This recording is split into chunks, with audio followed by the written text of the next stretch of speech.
Live?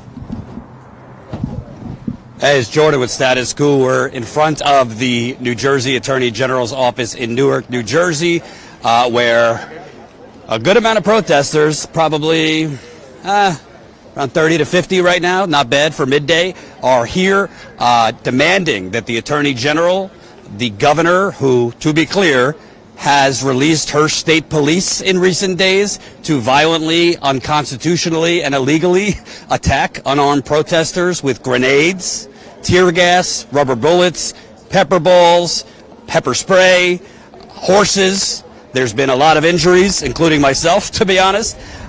So they are demanding that the governor and the attorney general fight to, first off, shut down the ICE camp at Delaney Hall, which right now is on day 12 of an ongoing hunger and labor strike. I spoke with one of the lead organizers before I was live. And by the way, smash the like button, share this live stream so we can get it out to more people. We have been live every single day of this hunger strike, and we were live before the hunger strike from Delaney Hall. So credit to John, who has been live every day, dodging grenades and tear gas and picking up the ball for me because I haven't been able to really walk the last few days. But there are still people, not many, but there are still prisoners from each unit partaking in the hunger strike. All the prisoners are partaking in the labor strike.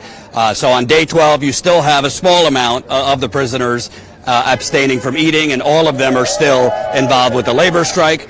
There's other updates, too, including the fact that about 20 minutes ago, the New Jersey governor, Mikey Sherrill, who, again, what's so different than ICE, dispatched her state police to attack unarmed protesters in recent days, and the mainstream media has given her a complete pass on that.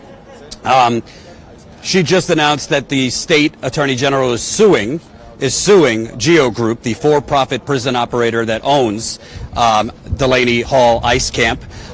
She says she is suing over health concerns, the fact that Geo Group will not let the governor and health inspectors from the state inside the prison to inspect. You wonder what took them so long to file this lawsuit, but it shows you that the protest and the public pressure and the national spotlight and the shaming is forcing their hand, really. So she has announced that the New Jersey Attorney's Office is suing. Mayor of Newark, Ross Baraka, held a press conference in front of Delaney Hall ICE camp earlier today, announcing that they are also suing over health and safety concerns. I've been saying this for days. Yes, it's a private prison, but it's operating in the state of New Jersey. They're clearly violating health laws. We've reported on worms being fed to prisoners in their food, expired food, rotting food, prisoners being deprived of medication. So clearly health concerns. Let me give you some other updates here, too.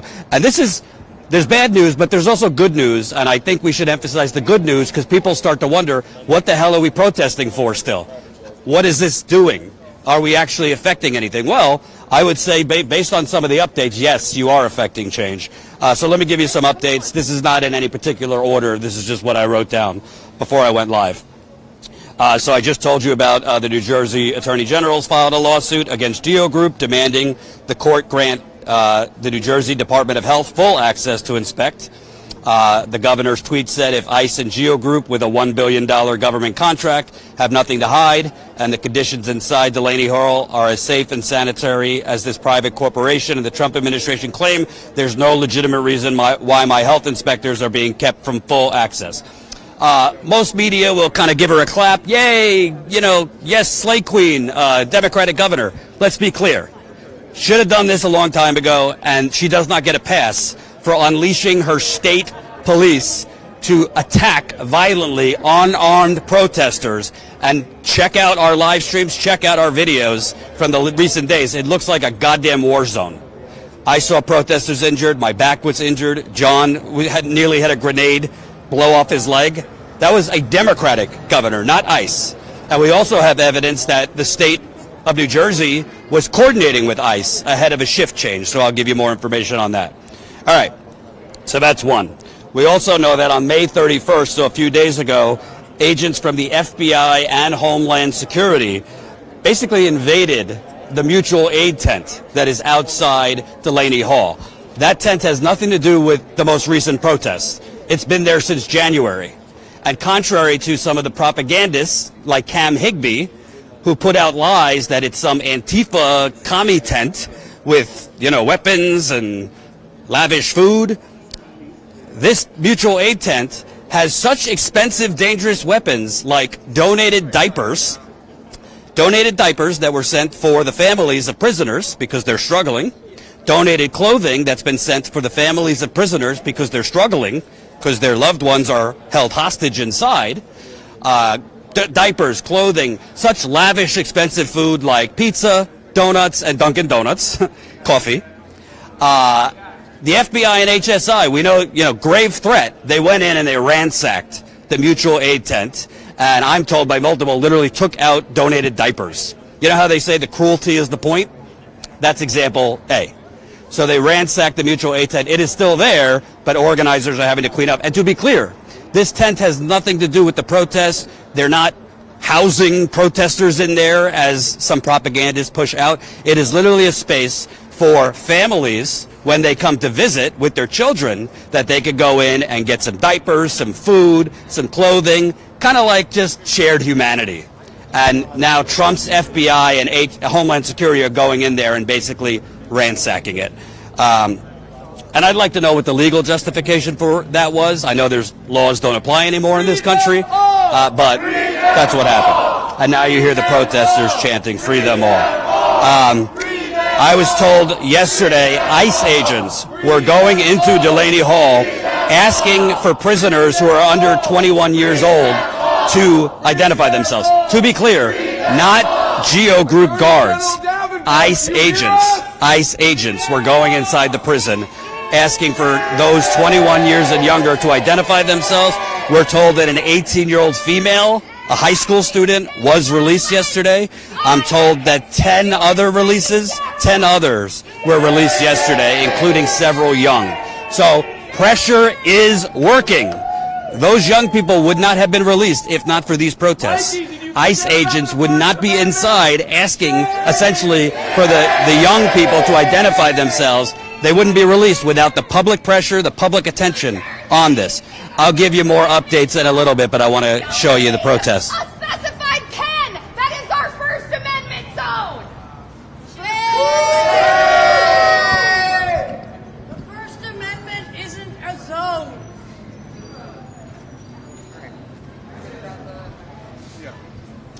So this protest is outside the New Jersey Attorney General's office. The New Jersey Attorney General's office, the governor would probably say, "Hey, why are you out there protesting? We just filed a lawsuit." Well, they should have filed that lawsuit a long time ago, well before this. Based on my sources, the governor has given organizers who have been fighting to shut this ICE camp down for over a year, basically been giving them lip service for a year. So the public pressure, the public shaming, the protesters had grenades fired at. Let me be clear. We're talking flashbang grenades. Contrary to the media bullshit, if you get hit on your body with a flashbang grenade, go ahead. So they're about to start the press conference here. You see closed Delaney Hall in front of me. Some of the signs: New Jersey AG lies for ICE. Strikers demand immediate in-person meeting with Governor Sherrill and AG Delaney. Strikers demand immediate release of vulnerable detainees, and I have updates on some of those vulnerable detainees, which includes prisoners with kidney disease who desperately need hospitalization, prisoners with severe colon disease who desperately need hospitalization, a diabetic whose blood sugar is radically dropping, who desperately needs medical care, people with severe mental health conditions, including somebody I just was told their mental health is deteriorating to the point of having hallucinations. GEO Group, the for-profit prisoner operator, will not release these prisoners for long-term hospital care or specialized doctors. They don't want to pay for it.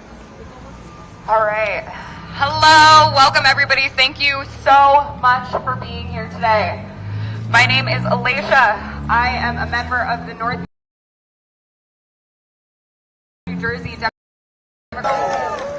today, as well as Spirit of Liberation out of Jersey City.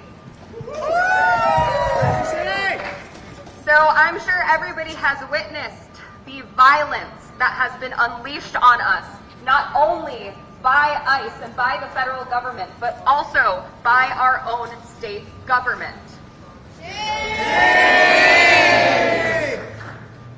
But what we are here today for is to circle back to why we came here in the first place, and that is to honor the demands and to uplift the demands of the hunger strikers. And I just want to say that many of us have experienced the violence on the ground at Delaney, but that is absolutely nothing compared to what these people are experiencing behind the walls of Delaney and across detention centers across America.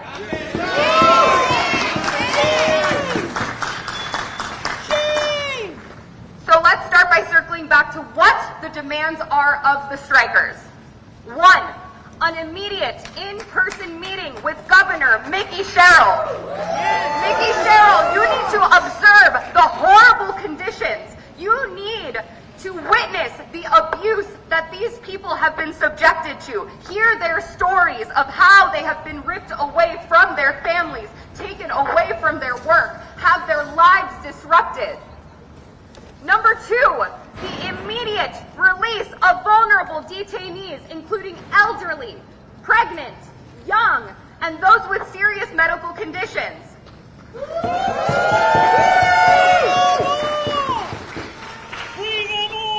There needs to be meaningful review of immigration casings and habeas filings. These judges are looking at 1 million cases a day.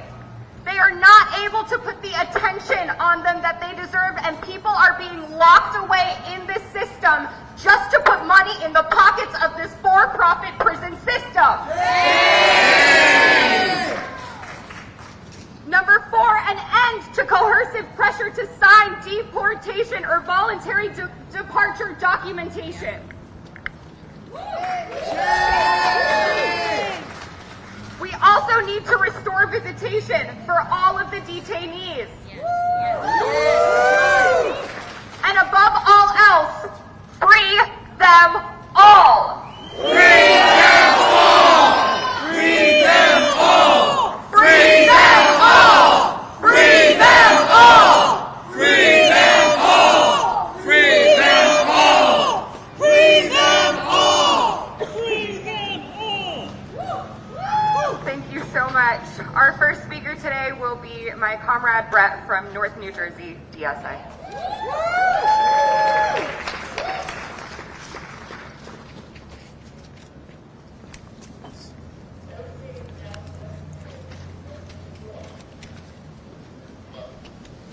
Good afternoon, everybody. Buenos tardes. Start with a little chant. I'll say abolish. You say, you know what the words are. Abolish! ICE! Abolish! ICE! Abolish! ICE! Abolish! ICE! Abolish! ICE! Thanks, everyone. Amazing energy out here today. I really appreciate y'all coming out. I know many of you have been tirelessly fighting for the last 10 days, trying to amplify the fight of the folks on the inside. Because that is, above all, why we are here, to uplift these demands of the incredibly brave hunger and labor strikers on the inside who, in the face of unbelievable repression, unbelievable violence, are standing up for their rights. Let's give them a...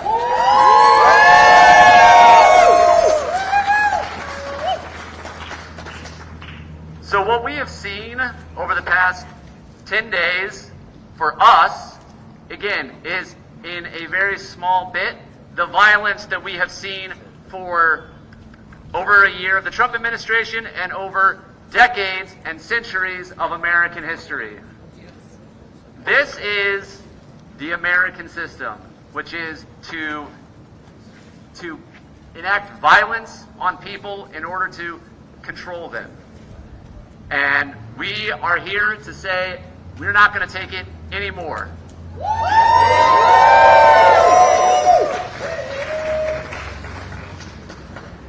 And we know there are no good guys in this situation in terms of our government actors, right? We have Donald Trump, of course, who has come and decided to enact a campaign of incredible cruelty with trying to hire thousands and thousands and thousands of new ICE agents, open up Delaney Hall, trying to open up a new massive detention center in Roxbury, trying to open up new detention centers all over the country. And you know what? We're not going to let them do that.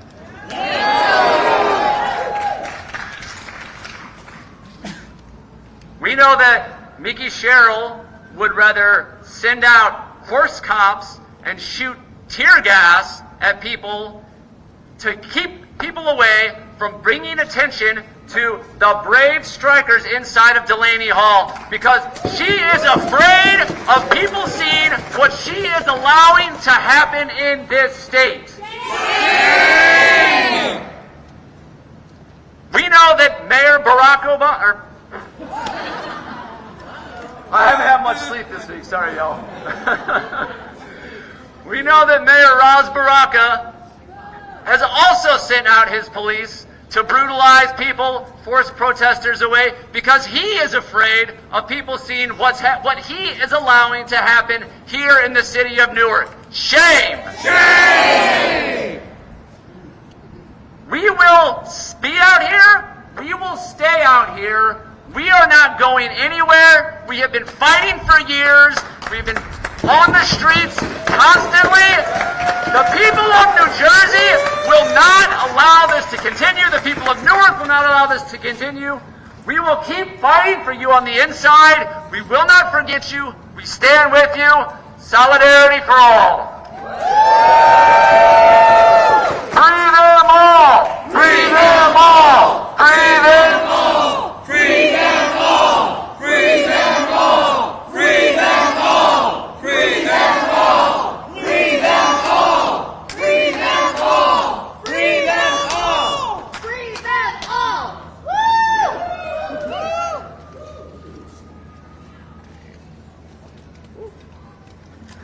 Thank you so much, everybody. Our next speaker will be Ben from, sorry, I just lost my place. Ben!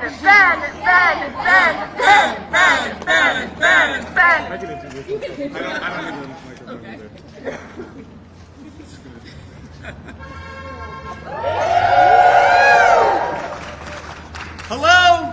Can everyone hear me? Yeah! My name is Ben Jobeck. I'm the Executive Director of Climate Revolution Action Network. We are the largest Gen Z organization in the state of New Jersey.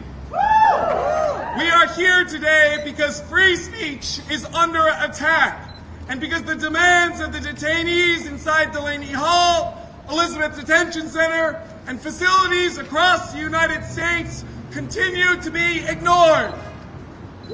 This is a tragic story about the collapse of public safety.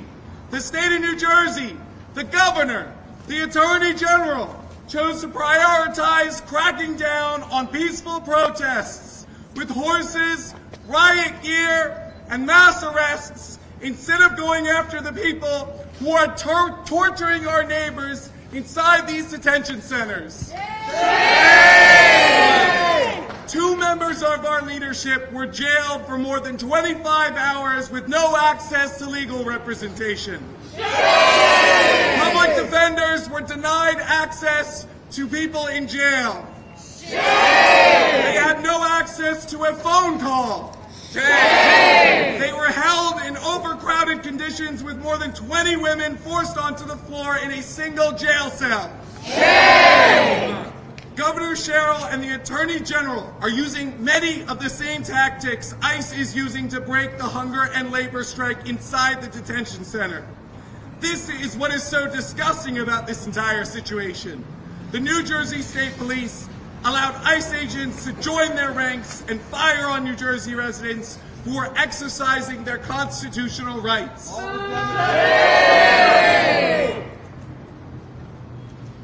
When we stand outside those walls demanding justice, we are exercising rights that generations fought and died to secure. As Dr. Martin Luther King said, somewhere I read of the freedom of assembly. Somewhere I read of the freedom of speech. Somewhere I read of the freedom of press. Somewhere I read that the greatness of America is in its right to protest for right.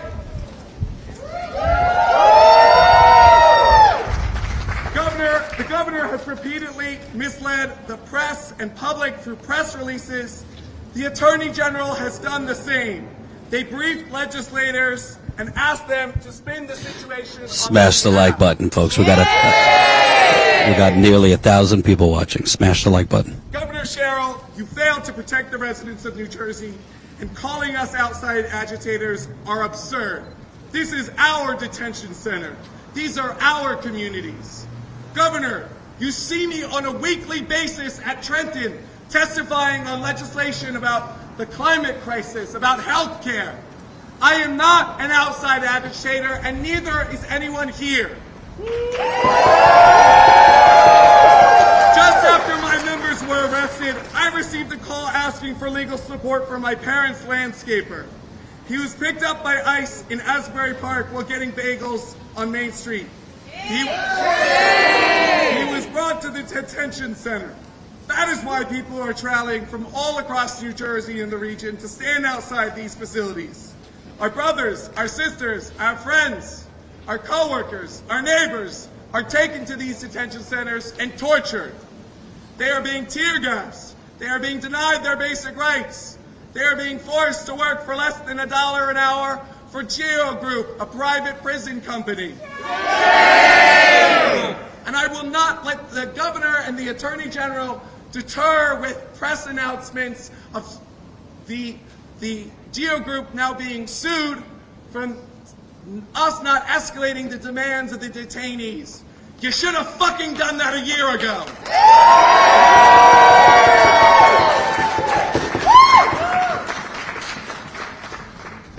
The people inside have demands. They're demanding meetings with government officials. They're demanding the release of the medically vulnerable and detainees. They're demanding the release of children and the elderly. And they are demanding freedom and dignity. Those demands deserve to be heard. Delaney Hall must be shut down. Elizabeth Detention Center must be shut down. ICE must be abolished.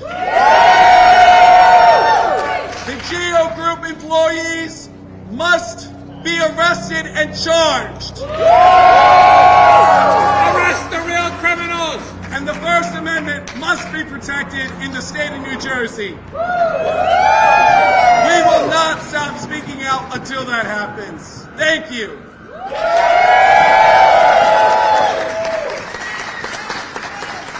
Free them all! Free them all! Free them all! Free them all! Free them all! Free them all! Free them all! Free them all! Free them all! Free them all! Free them all! Free them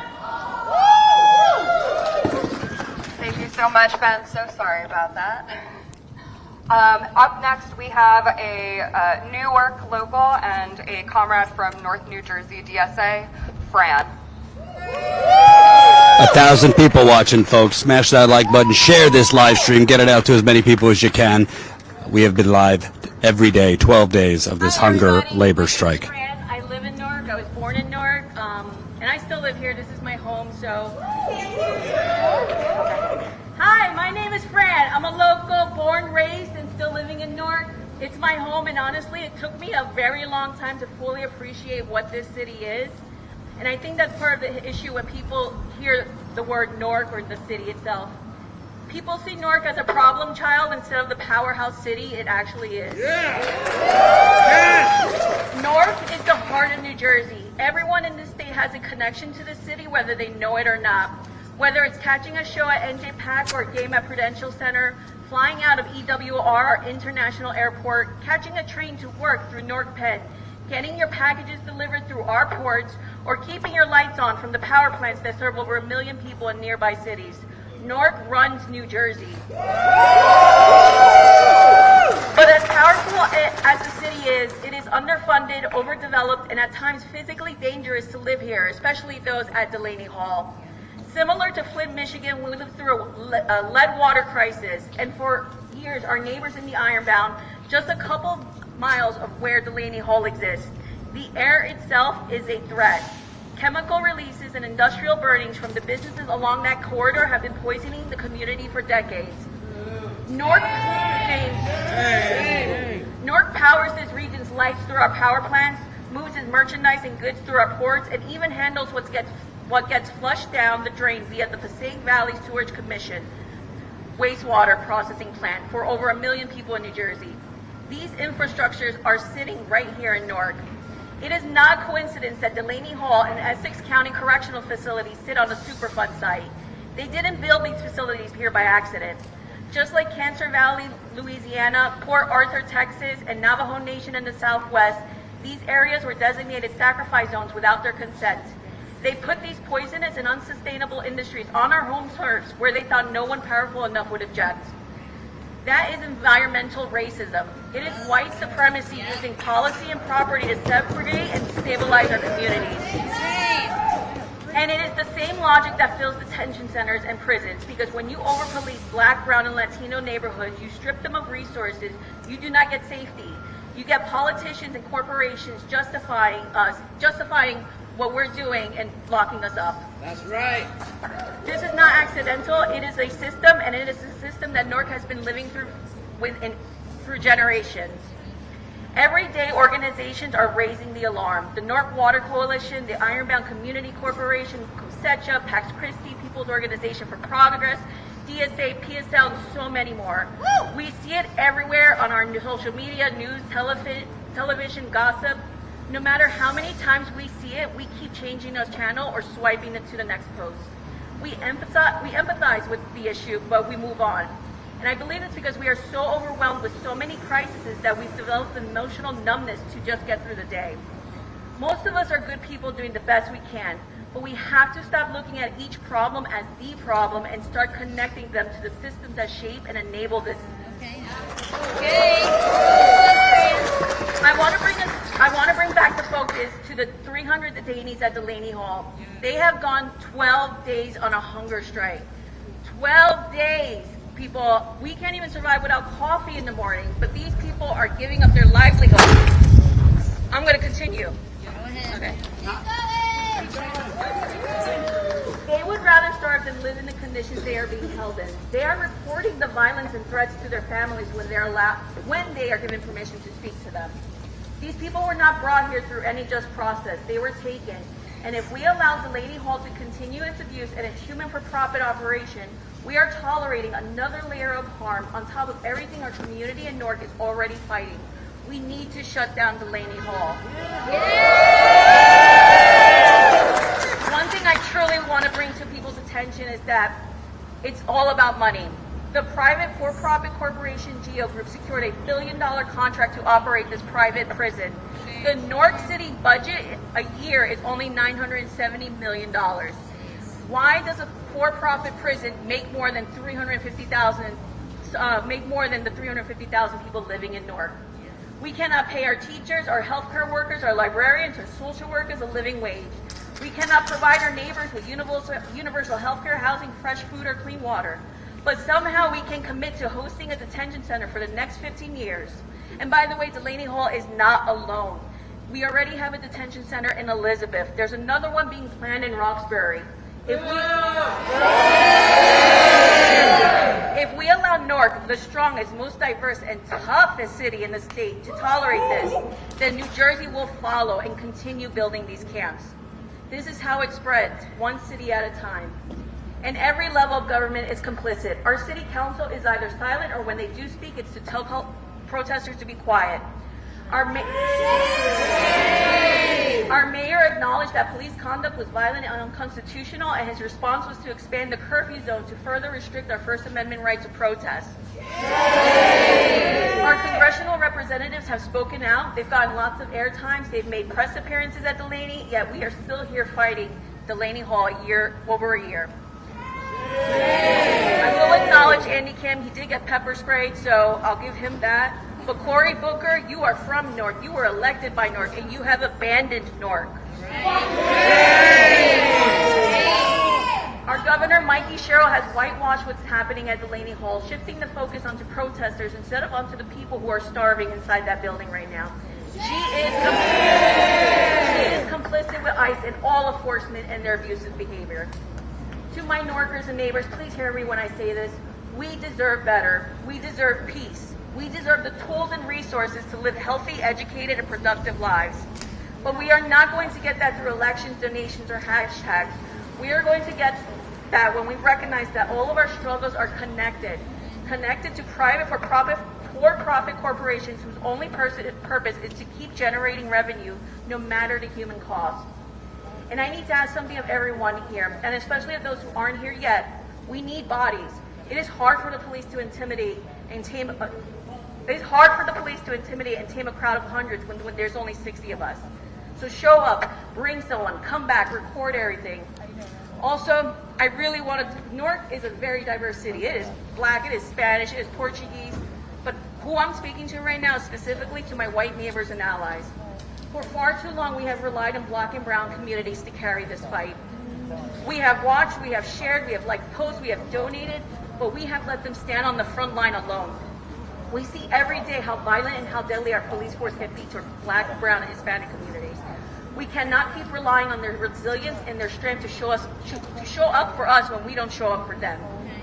They have done enough fighting. They should not be sacrifices for our own lack of courage. If you believe in this cause, get off the sidelines. Put your body where your values are. That is what solidarity actually means. Remember your PPE. Remember your PPE. There are protests and many actions happening on multiple fronts. So come find us. Connect with the people on the ground and figure out where you fit. You don't have to do everything, but you have to do something. If you have medical training, find our medic street teams. If you care about safety and holding the line, connect with Project Ninja. If you have organizational skills, especially those in corporate, you know how they could be anal up there, help us on the ground. Find your squad and help them take them to the next level. This is not going to be over tomorrow. This is a long fight, but our detainees are starving right now. They are hurting right now. Every single minute counts. So when we move with urgency, we move together, and we do not stop. TLDR, free the detainees, shut down Delaney Hall, shut down every mass incarceration center in New Jersey, abolish ICE, defund police, and bring back power to the people.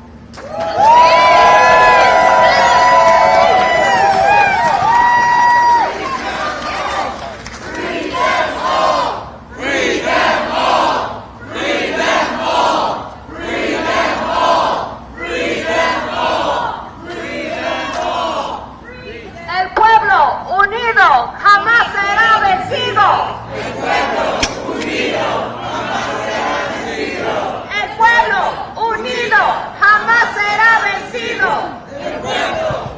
Reminder, this is day 12 of the Delaney Hall ICE prison hunger and labor strike. We are told that there are still prisoners inside that are partaking in the hunger strike. A few in each unit, so not the whole prison. It's definitely decreasing in terms of the hunger strike, which makes sense. It's very hard to go 12 days without food, but all the prisoners are participating in the labor strike. We're also told the medical conditions inside are becoming more and more urgent. I'll have some details for you on that after the speeches. There are several prisoners that need immediate hospitalization, but Geo Group, the for-profit prison operator, is refusing to provide or send prisoners to the hospital for long-term hospitalizations or specialists because they don't want to pay for it. It's all about the money.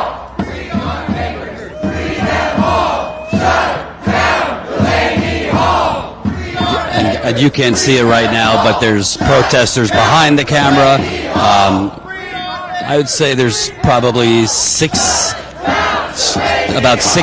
people out here. It's not bad for midday on a Tuesday. I have a lot to update you on. So this whole week, what happened last night to so many people, to members of the media, to teachers, to people who are showing out to be in solidarity with families inside Delaney Hall. This has been an attempt to infringe our constitutional rights of freedom of speech, of freedom of the press, of freedom to assemble. And it has been an attack on the solidarity that we're building here in the community between the people outside, who are only outside because of what's happening inside of Delaney Hall. Yesterday, as they put over 19 of us in one holding cell the size of a minivan, we thought we knew what we were dealing with. But this goes deep. The collaboration between local PD, county PD, the sheriff's office, the states, and ICE is disgusting. It is disgusting to see that the governor that pledged to protect your freedom of speech, the governor that says and claims that she stands with the immigrant communities, sent out the police force to brutalize people outside. People who are simply wearing some goggles and a mask because the troopers have sent 5 types of canisters against us. They're being charged with rioting. That's a shame. They said that we broke a curfew. They said that we were supposed to be half a mile away from Delaney Hall, which we were. Every step that we took was backwards, and still they kettled us. And still they told the press that they could not cover what was going on. And still they put all of us indiscriminately inside, and we demanded a call, and it went denied. We demanded medication for the people inside with us, and we was denied. But amongst all of that, what brought us comfort was that we knew that we will be released, right? Which is something that a lot of detainees right now cannot say the same. There is people at Delaney Hall who have been there for over 300 days. Detained. That's a shame. The fact that people haven't seen their dads in so long. The fact that they can retaliate however they want, and the governor does not do a goddamn thing. A couple of days ago, I told you about the woman who had a miscarriage and was denied medical attention. That person has now been moved out of state. That's the retaliation that we're talking about. The fact that for the past week and a half, they haven't got any access to visitations. The fact that they haven't got access to commissary. That is retaliation. And now to intimidate their family members from visiting them, are saying that now, if you want to visit, you have to give them your name, your phone number, your address. So much information that before it wasn't required to intimidate the friends and families of those who have somebody detained at Delaney Hall.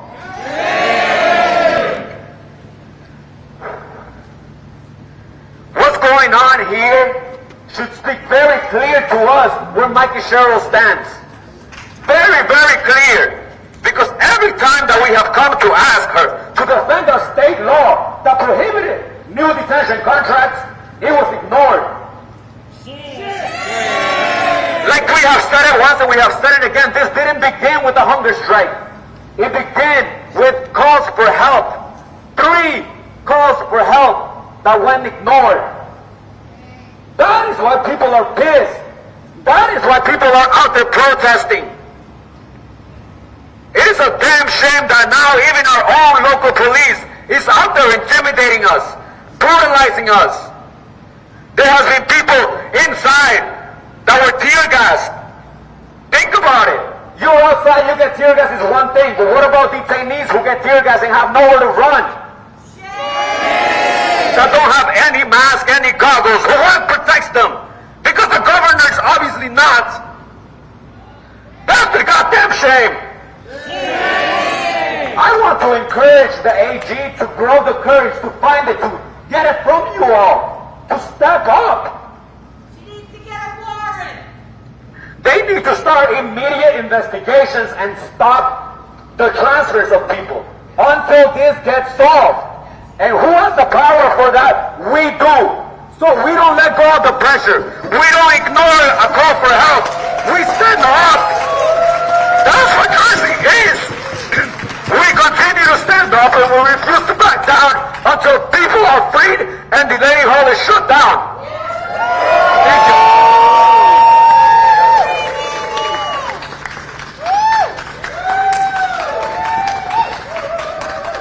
Now, before I introduce our next and final speaker, I want to talk a little bit about Governor Sherrill.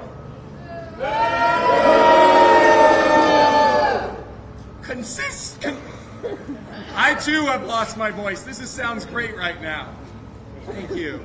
Consistently, Governor Sherrill has told us and sent low-level staffers to the detention center to tell us she's unwilling to meet with us and listen to us. She's unwilling to do anything. But right behind us, we have several demands. There's also other things that you can do, Governor. For instance, many of us have heard that the food is rotten, moldy, and has maggots inside the detention center. The provider of that food is Driscoll Foods. They provide the food to many schools, businesses, and stadiums in the state. And you're telling me that the Department of Health and the Department of Justice does not have the legal authority to go after these companies? Pull their contract. Driscoll uses immigrant labor, just like Geo Group, who are forcing people into slave work. So I'll say this right to the camera. Governor Sherrill, you will be a one-term governor. Next, I want to introduce someone who was on the phone with me at night. He's a civil rights icon who was imprisoned unjustly for nearly 1,000 days by Chevron because of him winning almost $9 billion from them in Ecuador, fighting for indigenous communities. So I'm honored to introduce a climate champion and a civil rights leader, Stephen Dozinger.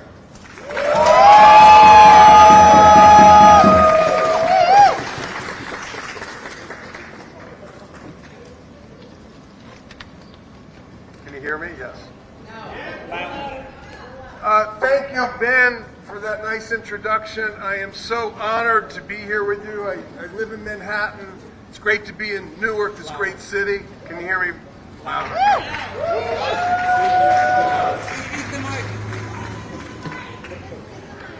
I should know how to use this because I was stuck in my apartment for almost 3 years and I had one of these speaking out the window to protest on the street below. I just want to congratulate everybody here for what you're doing. Okay, I want to really take a step back. You have ignited the attention of this country on this issue. Not just Delaney Hall, but on the network of concentration camps that Stephen Miller and the Trump administration is trying to construct around the country, not only to detain immigrants, but trust me, if they get their way, it will be to detain us. It will be to detain protesters. It will be to help Trump implement his path to autocracy, if not actual fascism. Okay? It must stop here. It must stop at Delaney Hall. You guys are doing kick-ass work. I salute you. It's unbelievable, these speeches. Your leadership. The nation and the world is watching you. Keep it up, because I'm telling you, the way this is going down right now, I actually believe there is a realistic chance that Delaney Hall will close.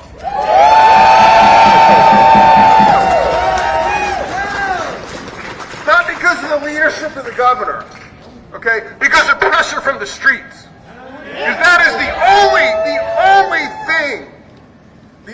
path to save our freedoms, to save our Constitution, to save the hundreds of detainees who are suffering right now inside Delaney Hall and around the country. It has to come from us. We are the last line of defense in this battle. We cannot rely on our elected officials anymore. The governor's behavior is disgraceful. It's disgraceful. I can tell you as a lawyer, even though I got disbarred by Chevron, I'm a proudly disbarred lawyer. I want to add that, okay? But I have decades of experience as a lawyer. The governor has it within her power to shut this down. You're probably saying, well, how can that be? She doesn't run ICE. But I'm going to tell you how she can shut this thing down. Right now, the GEO Group and ICE officials are committing crimes inside Delaney Hall. This is not just misconduct. These are violations. These are violations of criminal statutes that can be investigated and prosecuted, with the perpetrators, after a trial being actually incarcerated. How lovely would that be? What poetic justice would that be? That the people running Delaney Hall, the people repressing hundreds and hundreds of totally innocent people, 99% of whom would never even be locked up had not Trump come to power, okay? What about if they ended up incarcerated because of the crimes they're committing inside Delaney Hall? The medical neglect, the rancid food, the vulture capitalists who take advantage of human rights violations of our neighbors to make money. And I want to say something about the damn GEO Group, okay? What country in the world allows a company to make billions of dollars off the suffering of others who are incarcerated? Okay? What other goddamn country, I mean, there are a couple, but not many, allows private prisons, companies traded on the stock exchange? GEO Group made $254 million in profit last year. $254 million in profit last year. The raw material for this industry is bodies. It is people. If there wasn't crime, they'd invent it just to get these bodies into prison so they can make money. You know, fabulous. There's a lawsuit filed today to force an inspection. The state health department to inspect Delaney Hall. That's a good thing. Obviously, it's come way too late. But I can tell you right now, we already have evidence of criminality. Just the testimonies of the detainees inside. All you got to do is go in and get affidavits, and they can describe the conditions. Those are criminal violations. The brutality that ICE has inflicted on peaceful protesters with the complicity of the New Jersey State Police. Those are crimes in violation of our Constitution. We need to stop thinking about these actions as mere police abuse and understand they're actually violations of the criminal law. And I damn guarantee you, if the Attorney General of this state even made a little bit of noise that she was opening a criminal investigation of the leaders of the GEO Group, that would send shudders down the spines of that company, and I think there's a damn good chance they would flee this state. And the other thing I want to say, and I'll stop in a second. Tear gas. Think about tear gas. Tear gas, I'm a human rights lawyer. Tear gas is not just gas. It is a weapon, it's a chemical weapon that has been banned by the Geneva Conventions. Countries are not allowed to use tear gas in war.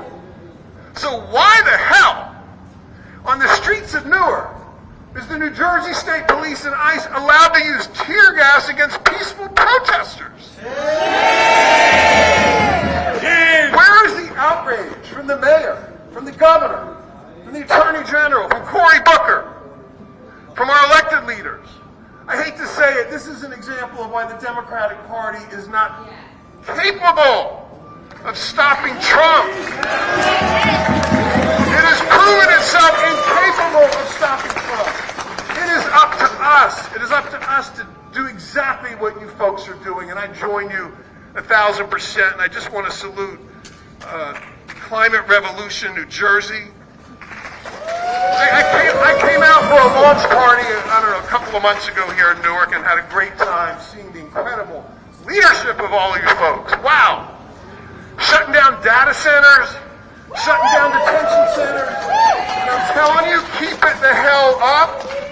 If enough pressure is put on the governor and the attorney general, they will take more action, and that they're capable of taking action that will lead to Geo Group fleeing the state and Delaney Hall being shut down. Okay? Thank you so much for having me. Keep up the good work.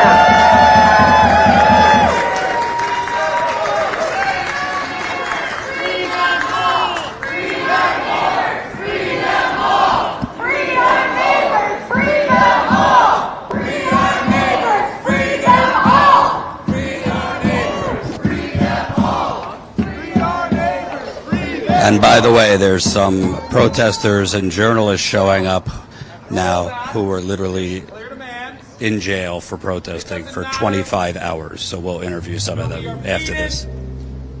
Tear gassed, shot at with pepper bullets, arrested. Our legal counsel and medical is taken away. Whether police and ICE violate the human rights of New Jerseyans, we will keep fighting for these demands.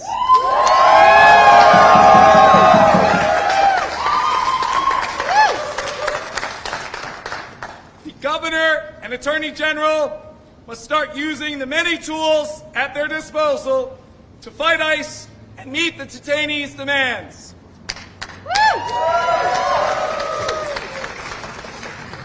One which we've made some progress on today, you made progress on today. Arrest and prosecute the private individuals who run Delaney Hall for assault and other systematic crimes. 2, enforce the Immigrant Trust Directive and Executive Order number 12.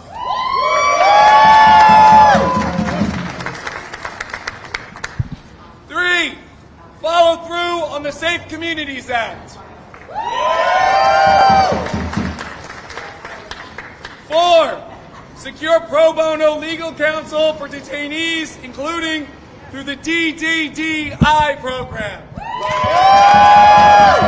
Note that Governor Sherrill has cut the DDDI program, who we rely on when our neighbors are grabbed without legal counsel. Put it back into your budget. We want $20 million or more. 5, meet with the hunger strikers today.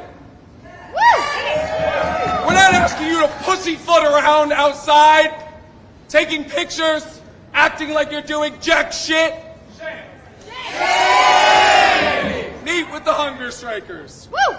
6, release and provide restitution for the protesters arrested, and drop the felony charges that you are charging protesters with. Felony riot. By the way, I just spoke off camera with 2 people who were locked up for protesting last night, and they told me the things we saw in that jail were horrific. So I'm going to hope to speak with some of them after this. So you can call the governor's office at 609-292-6000. Now the governor has been shutting down her phones. So we're going to make it impossible for her to ignore. We're going to use our collective social media power, our ability to show up, our ability to talk to our friends. We're going to call every fucking legislator and tell them what the hell is going on. And we're going to call Attorney General Davenport at 609-984-5828. Finally, I just want to thank the organizations And I know all of us hate things right now. We don't think we need it because we know this is what we should be doing. Because we care about our neighbors. We love kindness. We love humanity. We love peace. The people protesting, look behind us, people of God, right? So I want to thank Cosecha.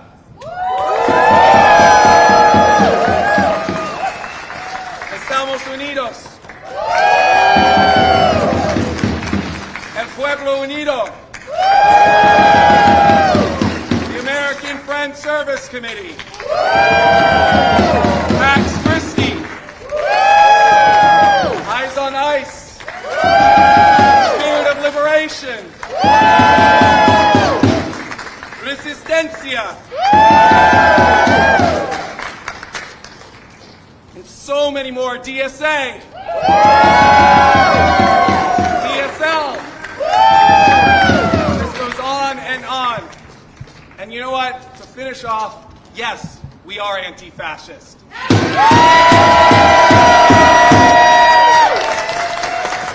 immigrant rights are under attack, what do we do? When immigrant rights are under attack, what do we do? When immigrant rights are under attack, what do we do? When immigrant rights are under attack, what do we do?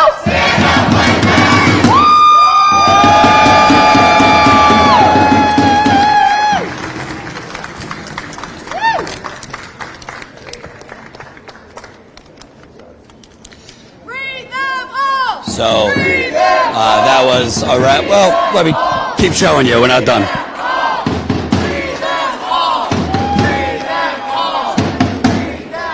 Let's see if Lee will talk to us. Don't go anywhere, folks. We're going to talk with folks.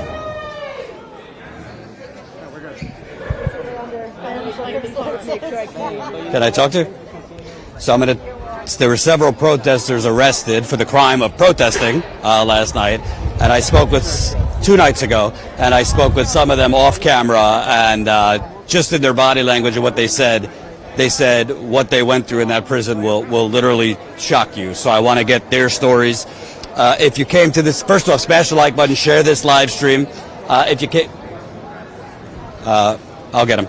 If you came to this late, it is day 12 of the ongoing ICE camp, hunger strike, and labor strike at Delaney Hall. We have been live every single day.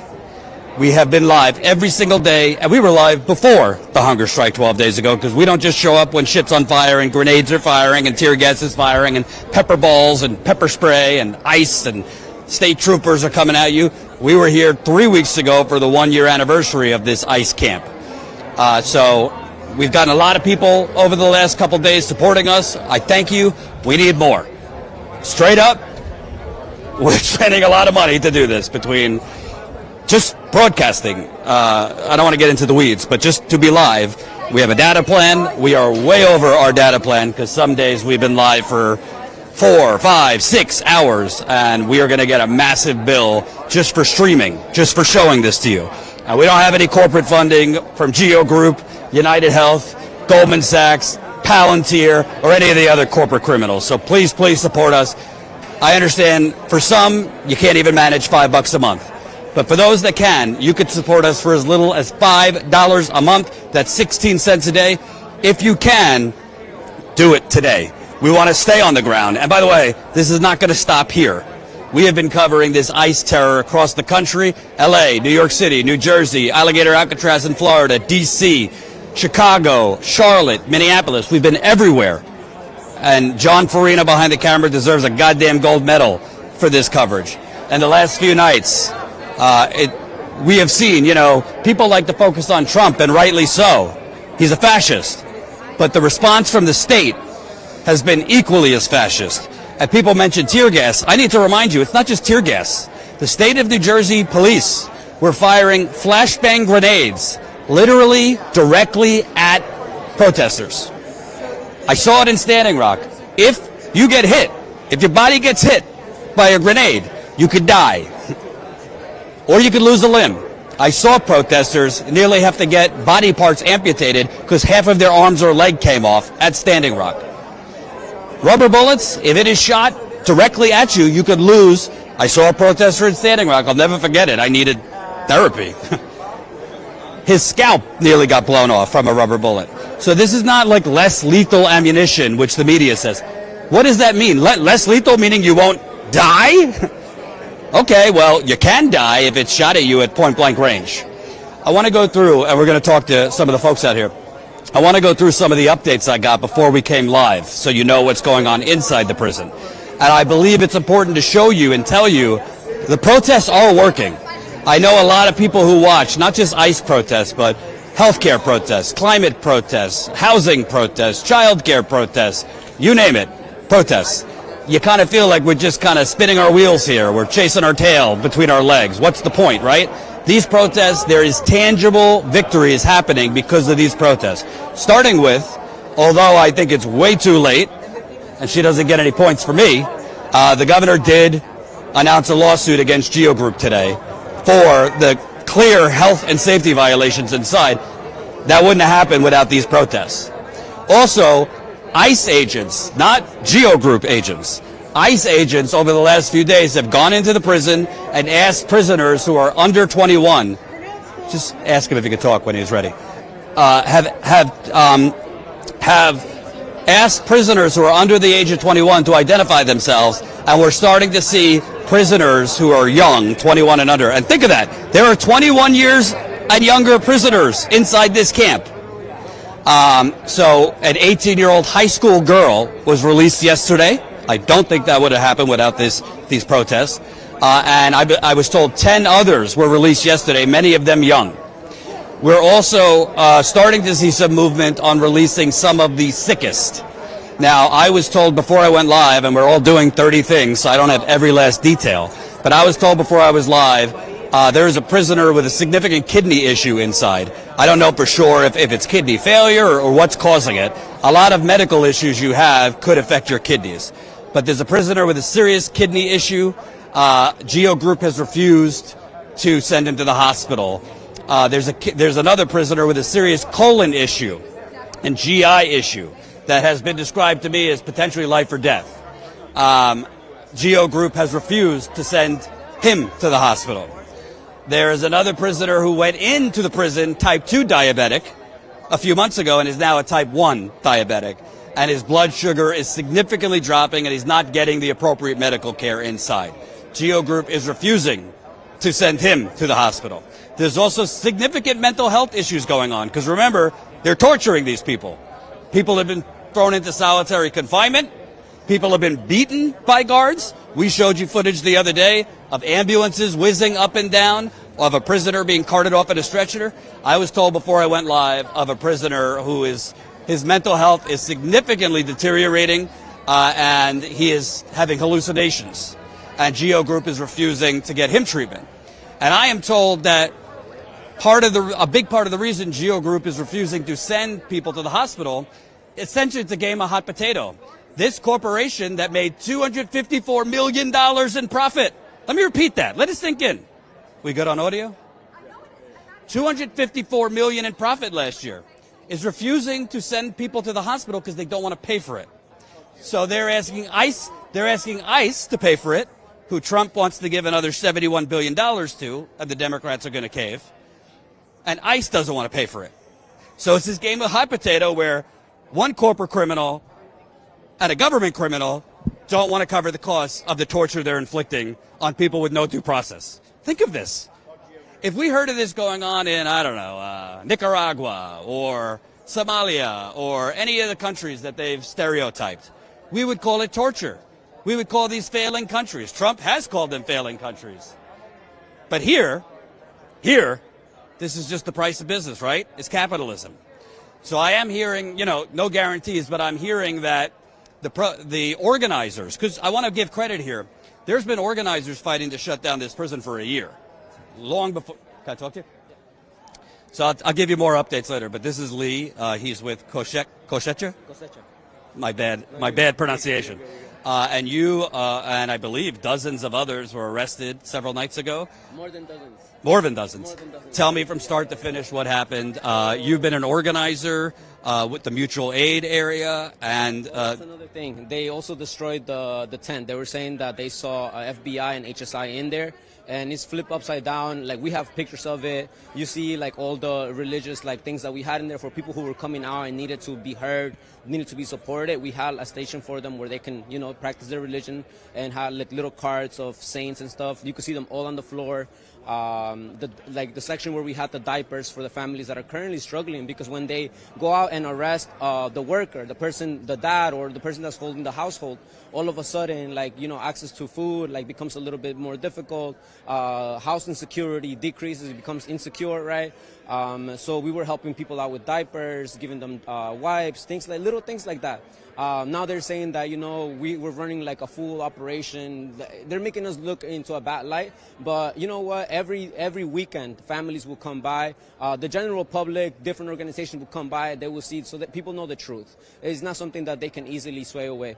But yeah, I was there last night when our freedom of press, our freedom of speech, and freedom to assemble have definitely have been trampled on, because they had a perimeter already lined up that was already half a mile away from Delaney Hall, like around maybe an hour, 2 hours before the curfew was in place. They was already blocked, and like the original distance from Delaney Hall was already set up. What happened was that then they pushed a second line like half a block to the next block, and then they had officers in riot gear like another 2 blocks back. So everybody that was caught into that was all kettled. Was this New Jersey State Police or Newark Police? It was police from all over. There was local police, there was county police, there was police even from outside counties, such as Monmouth County. I remember seeing one of them. But yeah, like this whole week has been the people being targeted for being in solidarity with the families of the people that are detained in Delaney Hall.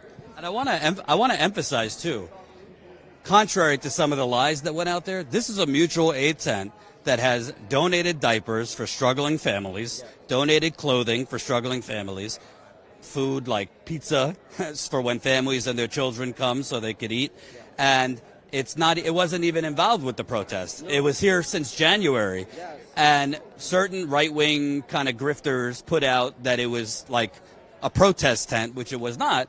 And the FBI, think of that, the FBI and Homeland Security agents went in, they claimed because there was expired food, and they basically almost tore it down, all essentially because there was mutual aid there. I mean, people say cruelty is the point. What are your thoughts on that? To this person over here, so I don't know if you guys... Okay. My last question for you.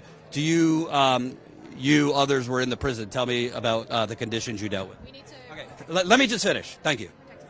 Yeah, I mean, what I can tell you is that people were asking for the medication that was inside their book bag. It was right there, and all of those pleas went ignored for hours, for at least 12 hours. There was a bunch of things that were not being addressed. So the problem is not just in Delaney Hall. It's the collaboration of the different local PD, county PD with ICE. Right, so we're going to be talking about the case later on, but there are a lot of concerning things that were happening inside where we were being held as well. So for us, it was comforting to know that, you know, at one day we were going to be released, but what really kept us grounded was in the fact that there's people currently at Delaney Hall who are hungry, people who have been there, like I said, over 300 days, and like they're there unnecessarily. Like there is no benefit from having people detained other than for them to make money. So. Thanks, Ben. Appreciate it.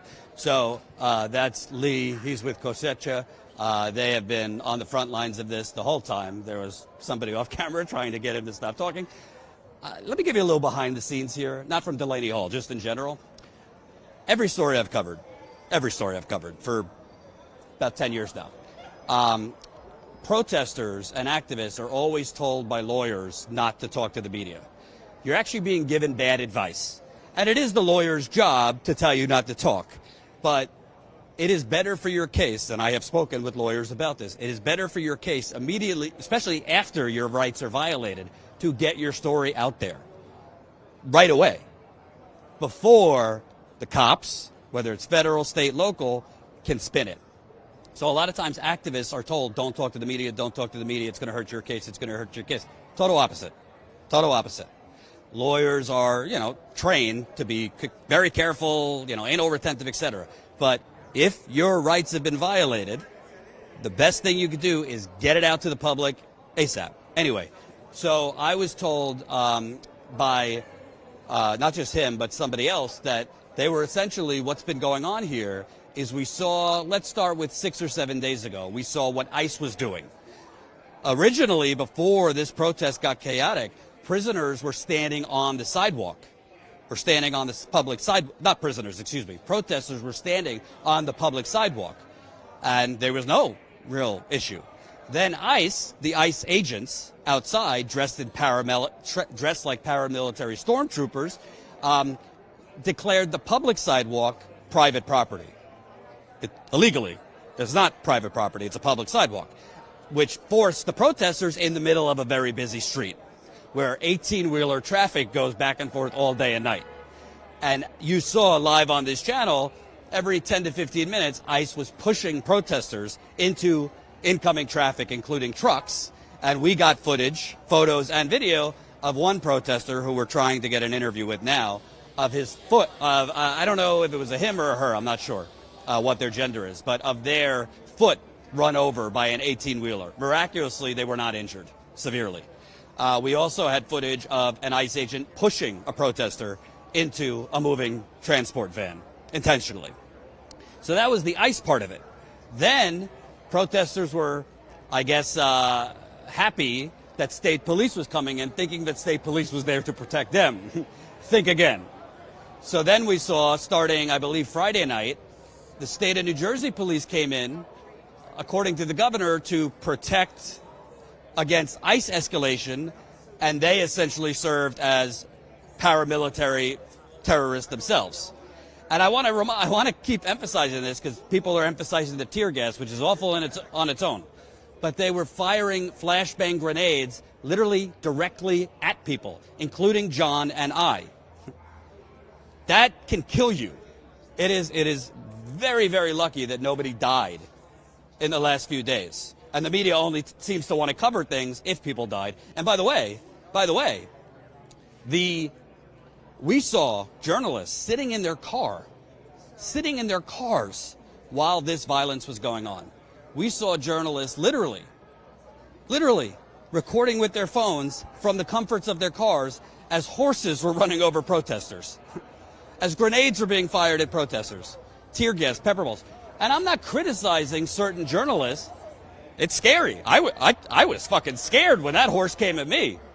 Literally, a horse, dead eyes, came right at John and I. You saw it in our footage. Their nose struck our camera.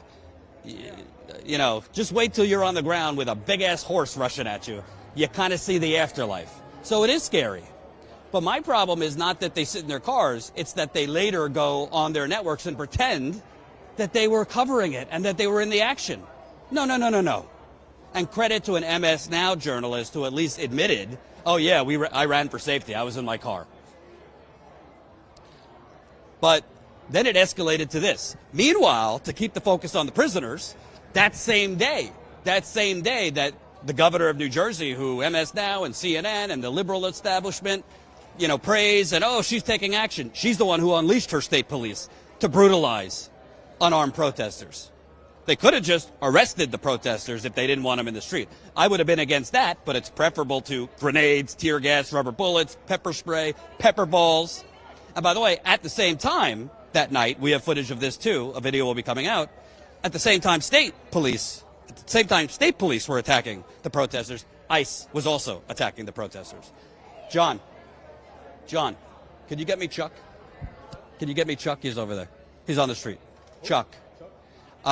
So that same day, prisoners were being beaten inside.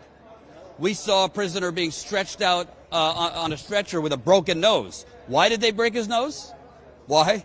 Because he refused to sweep. Kind of a reason you need a labor strike. Let me bring on Stephen Donziger here.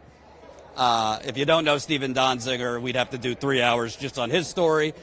He was, I think, criminally jailed under house arrest for 2.5, 3 years, and real arrest for the crime of taking on Chevron and winning, for them poisoning the Amazon in Ecuador. But, you know, you said something here, and you were disbarred wrongly, but you are a lawyer. Yeah. I've been saying for days, and I'm not a lawyer, it's a private prison in the state of New Jersey. Right. Can you tell people who missed it what specifically the governor, the attorney general, what actions they can? Well, listen, from a purely legal standpoint, what's going on inside Delaney Hall is not just misconduct, it's criminal. I mean, the Geo Group, the private company that runs Delaney Hall, the leaders, the people who are running this so-called prison, are committing crimes through their medical neglect, denying medical care, serving rancid food, putting people in totally inhumane conditions that violate the most minimal standards of, right to life, due process of law in this country. These are crimes. And the proof is in the voices and testimonies of the people inside, and the further proof of other types of crimes like violations of constitutional right to free speech is captured in videos via the brutalization by the New Jersey State Police and ICE of peaceful protesters. So it's evident for all the world to see. That's the evidence, okay? In a just world, the New Jersey Attorney General, rather than try to brutalize those who are protesting these crimes, would actually prosecute those who are responsible. And I'm telling you, they have a legal basis to do it. They need to do it. And if they do it, I'm pretty convinced the Geo Group will flee the state and Delaney Hall will be shut down. This is I'm telling the audience something and asking you a question at the same time. But if you don't know, I actually learned the other day that 15 minutes before State Police Friday night came down that street looking like stormtroopers and started unleashing, one of the lead organizers at that tent, not part of the protest, just at the mutual aid tent, they got a call from the Attorney General's office, kind of like, hey, heads up, don't worry about it, but police are going to come in to help clear the road for an ICE shift change. So it seems that at least the state, I don't know if it was direct coordination or indirect, but the state knew of an ICE shift change and was sending in the police ahead of that.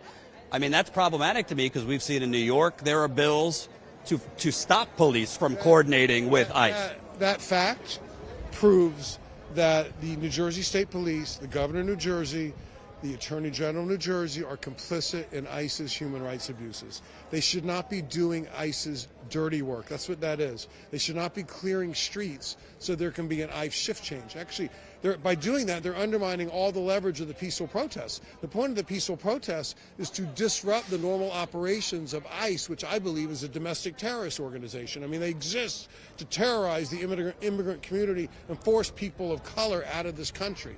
So why would you undermine the people in the exercise of their constitutional rights who are trying to stop ICE from engaging in illegal activity? So that's a really bad fact. It's distressing to hear that. I can't say I'm surprised, but it yet is another example of how the governor needs to shift course and go after the real criminals who are the ICE officials and the Geo Group officials who are running Delaney Hall.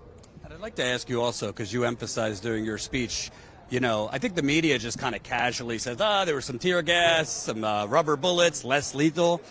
I mean, tear gas is forbidden in war and the Geneva Convention. There was also flashbang grenades. I was at Standing Rock. I saw a girl nearly have to have her arm amputated because she got hit with a flashbang grenade. It's very fortunate nobody was maimed or died the last few nights. I don't really think the media is portraying it right. They just say there's a clash. But there are severe weapons being used, not just by ICE, but also the New Jersey State Police. Yeah, they say there's a clash, just like people describe what Israel is doing to Gaza as a war, as if there's two parties fighting a war, when actually it's one party brutalizing another. And you see that here.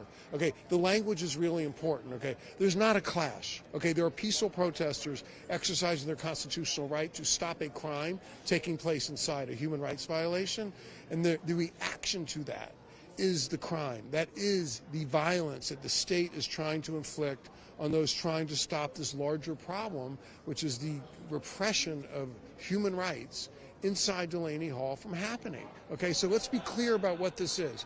There's not a clash. The protesters are not attacking anybody. There's a presence to speak out against a human rights violation. The clash, there is no clash. It's really an infliction of violence from one side by the state police and by ICE against peaceful protesters. It's not a clash. It's a deliberate infliction of violence and violation of the law by the state. Last question. From a legal perspective, taking your legal hat, you know, we've seen in the past, unfortunately, Democrats come into power and they say, we can't look backwards. So George W. Bush gets a pass. Obama didn't go after bankers. Yes. There's a lot of people right now, because, again, it's not just Delaney Hall. This kind of torture is happening at ICE prisons across the country. A lot of people right now saying, I want the plan from Democrats, day one, if you're in office, whether it's Congress, the White House, how are we going to hold these people accountable?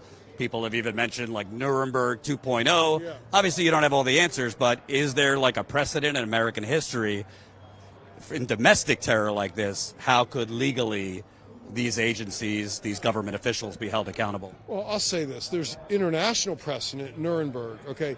In the United States, we have a sad history of washing over our worst crimes as a state. People need to believe in the mythology of America as a democracy, as an exceptional country. I mean, one obvious recent example is the residential schools program where indigenous peoples were kidnapped from their families for decades in this country. And the Interior Minister under President Biden opened an investigation, and it's never really resulted in anything, you know?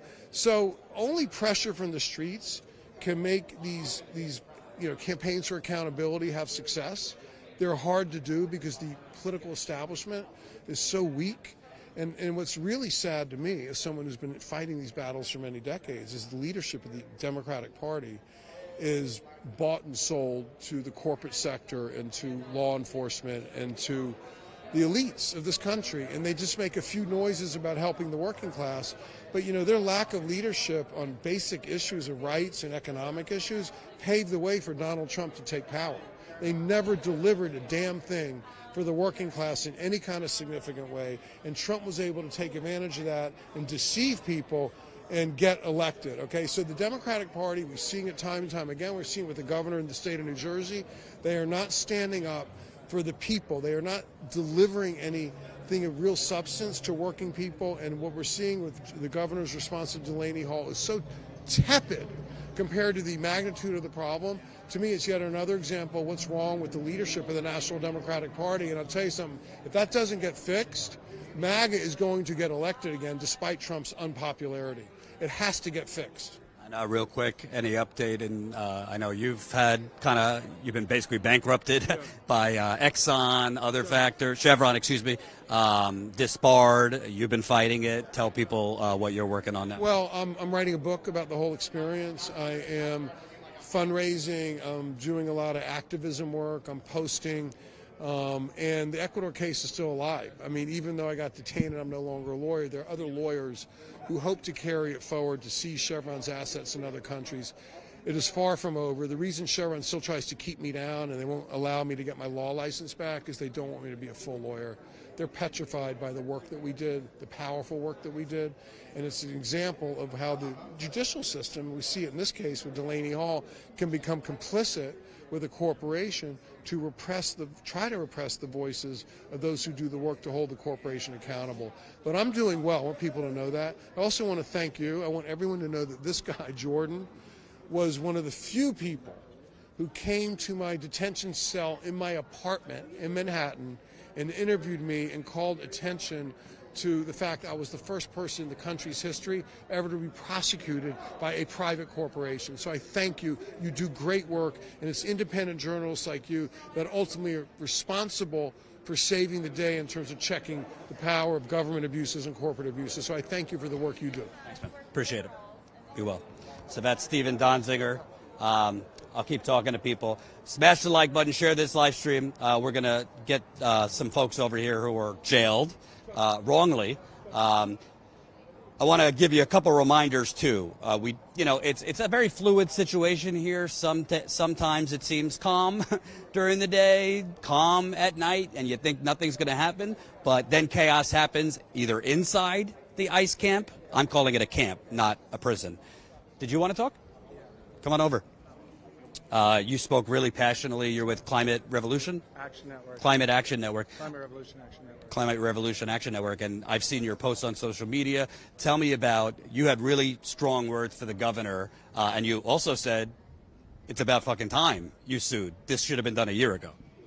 Yeah, I mean, like, this is all of this stuff, once the demands are in the governor's power, whether or not she says it is. And two, she did all of this. This started with her sending in the state police. She, even though she acted like she doesn't know what anything was going on, and I worked at the governor's office before this under Governor Murphy, intern in intergovernmental affairs, and worked for over a year in advance and briefing.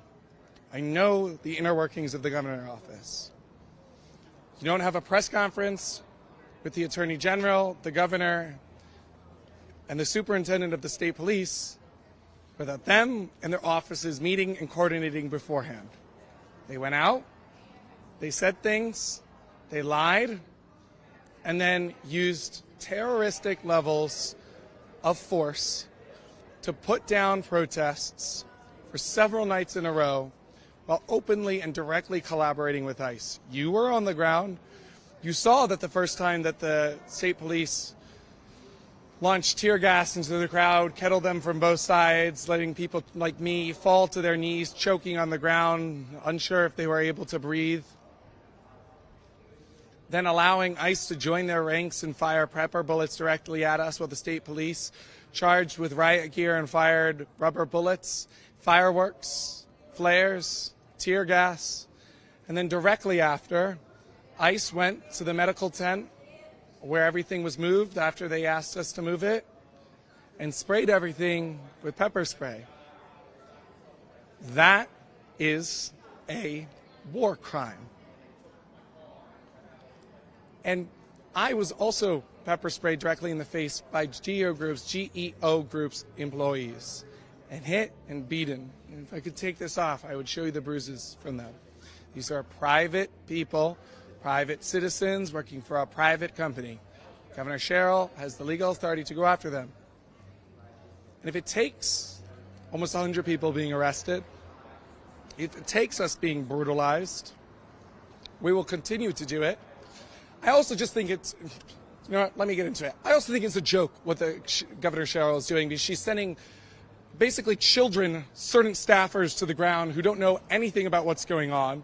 They're denying requests from all of these immigrant justice organizers from speaking with them, saying that we're going to be too intense and asking too much of them, while their public statements are telling them that they are meeting with us and having regular conversations with us. Bullshit. I think there's a couple other things I want to ask you about because you have experience inside the governor's office. Number one, I was told by one of the lead organizers at that tent, who's been there for months, that she got a call from the state attorney general's office 15 minutes before the state police came in saying, don't be alarmed, but state police are just going to come to clear the road because there's an ICE shift change, which indicates that they're coordinating with ICE, which we've seen. Collaboration. It's collaboration directly with ICE. We watched that. And then I mean, we had footage of ICE shooting from sniper position while the state police on the roof. And guess what? You have online ICE and the DH secretary cheerleading Governor Sherrill.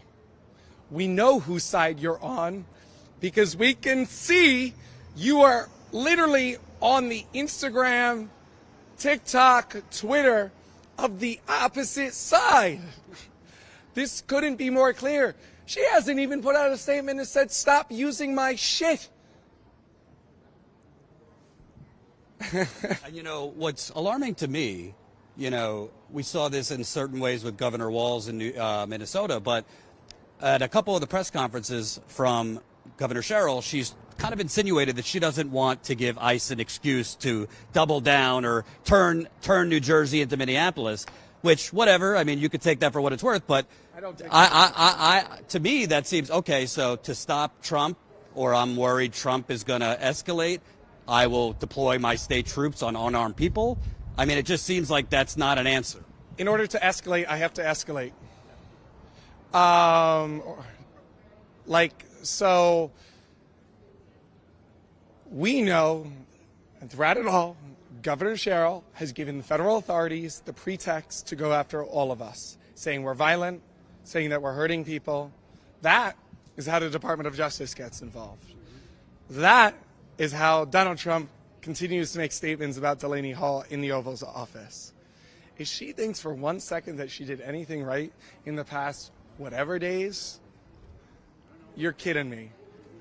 She has refused to sign legislation for immigrant rights.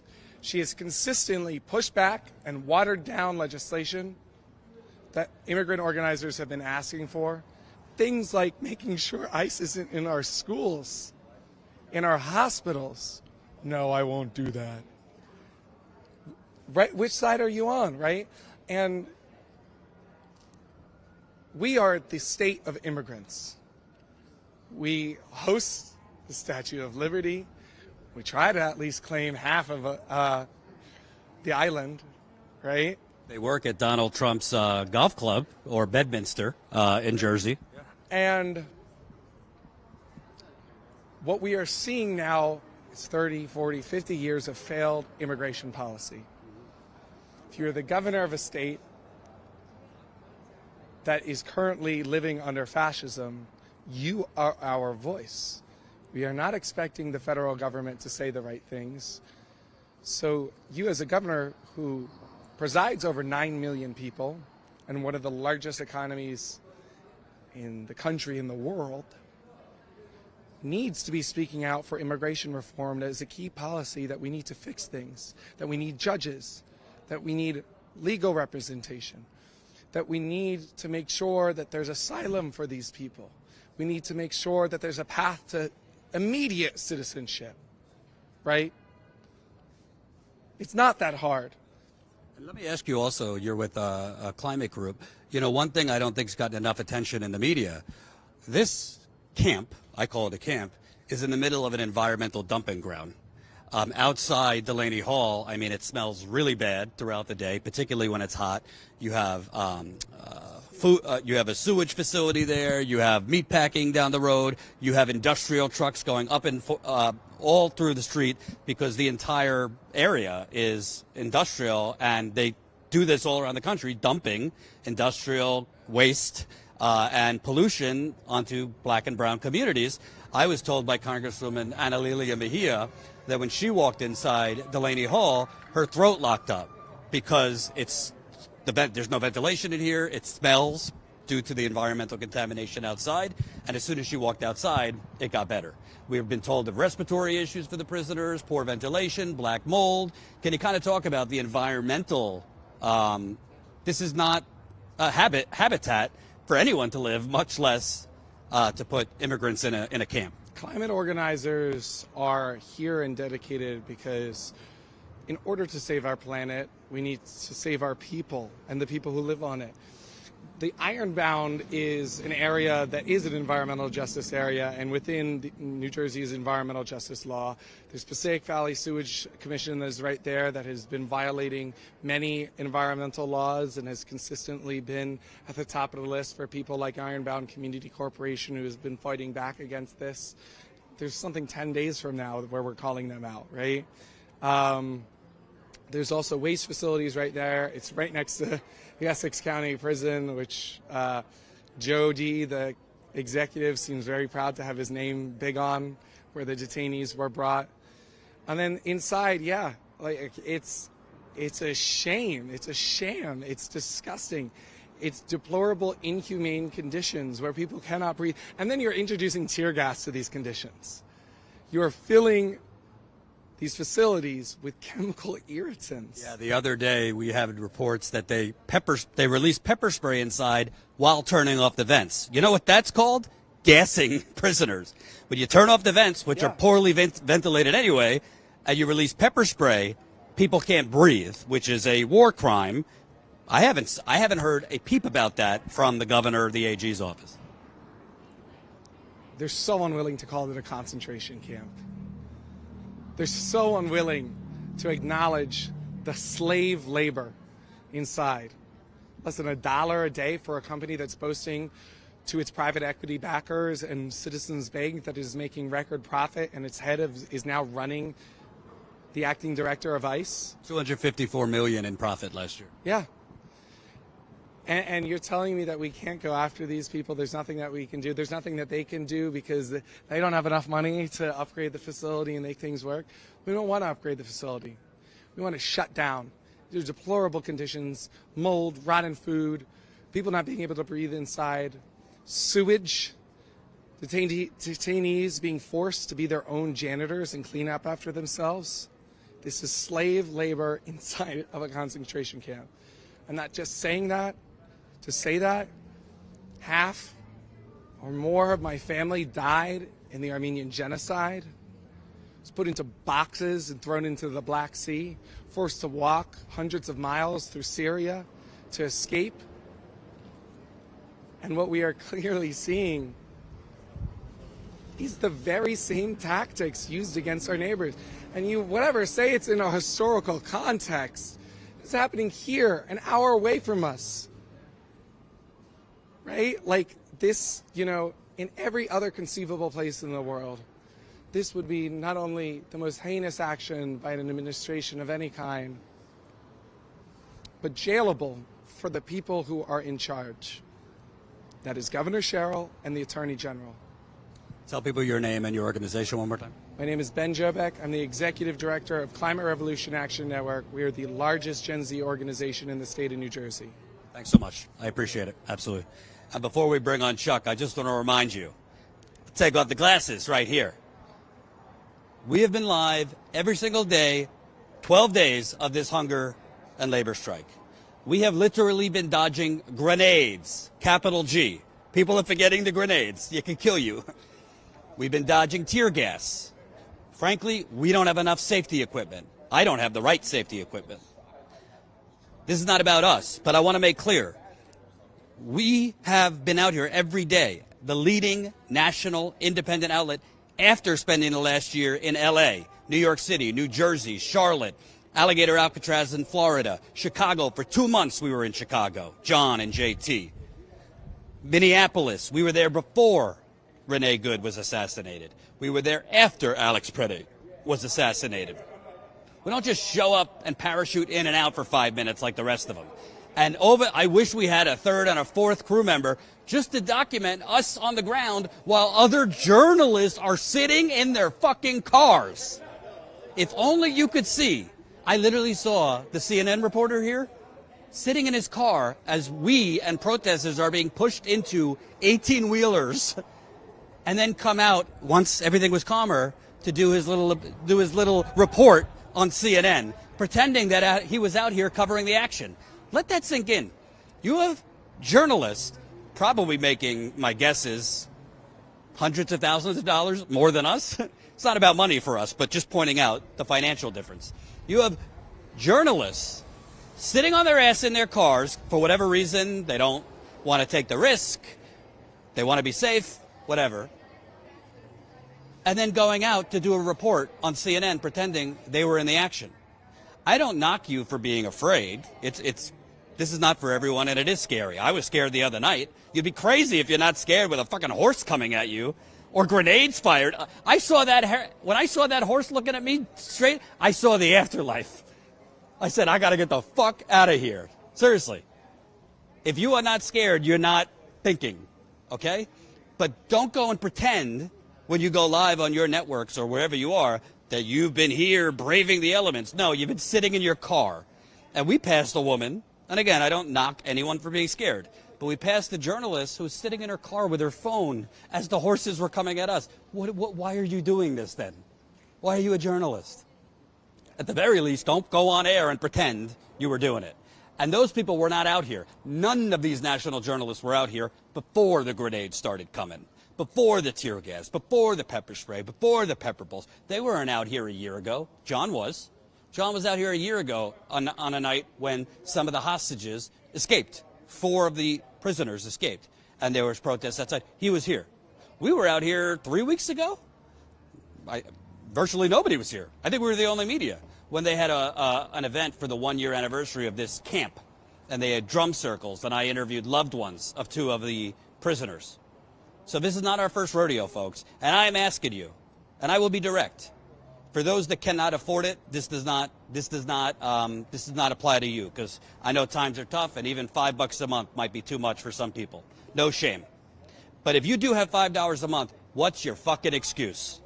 What is your excuse not to support the only, and when I say only, it's not the discount. You got Andrew Mercado, Ford Fisher. There's a lot of other indie people out here.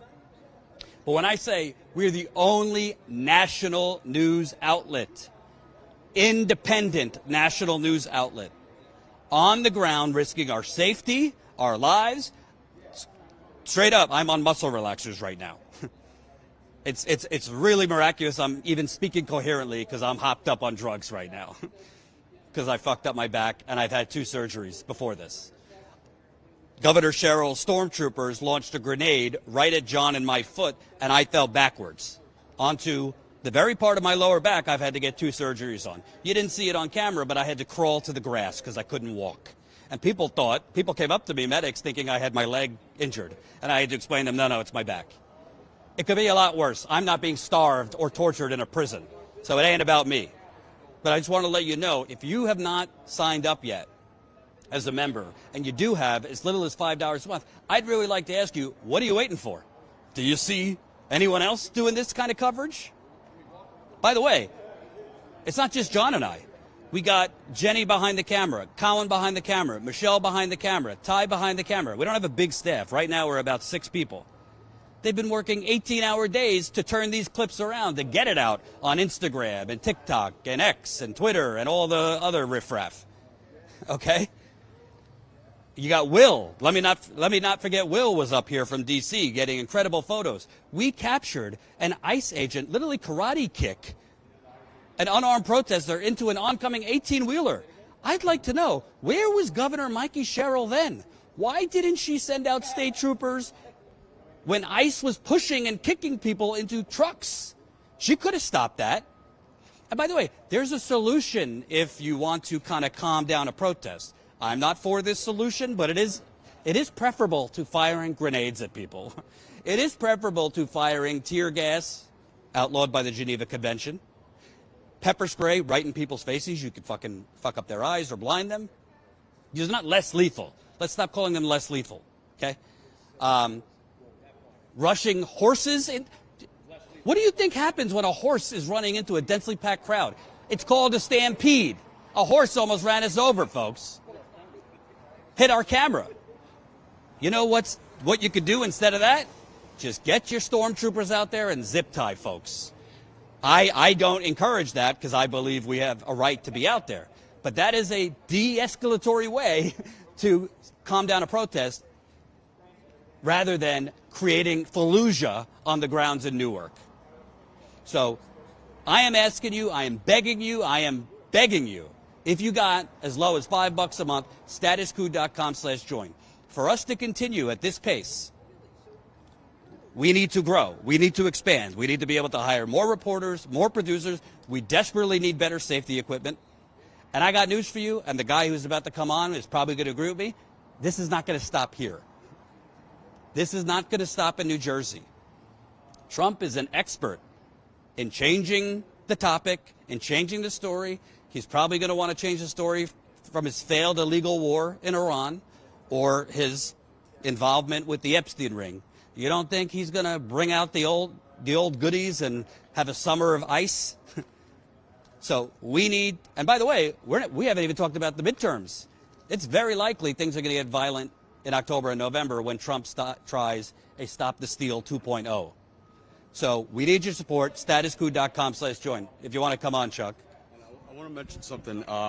We all think that the protests have been suppressed and things are quiet now.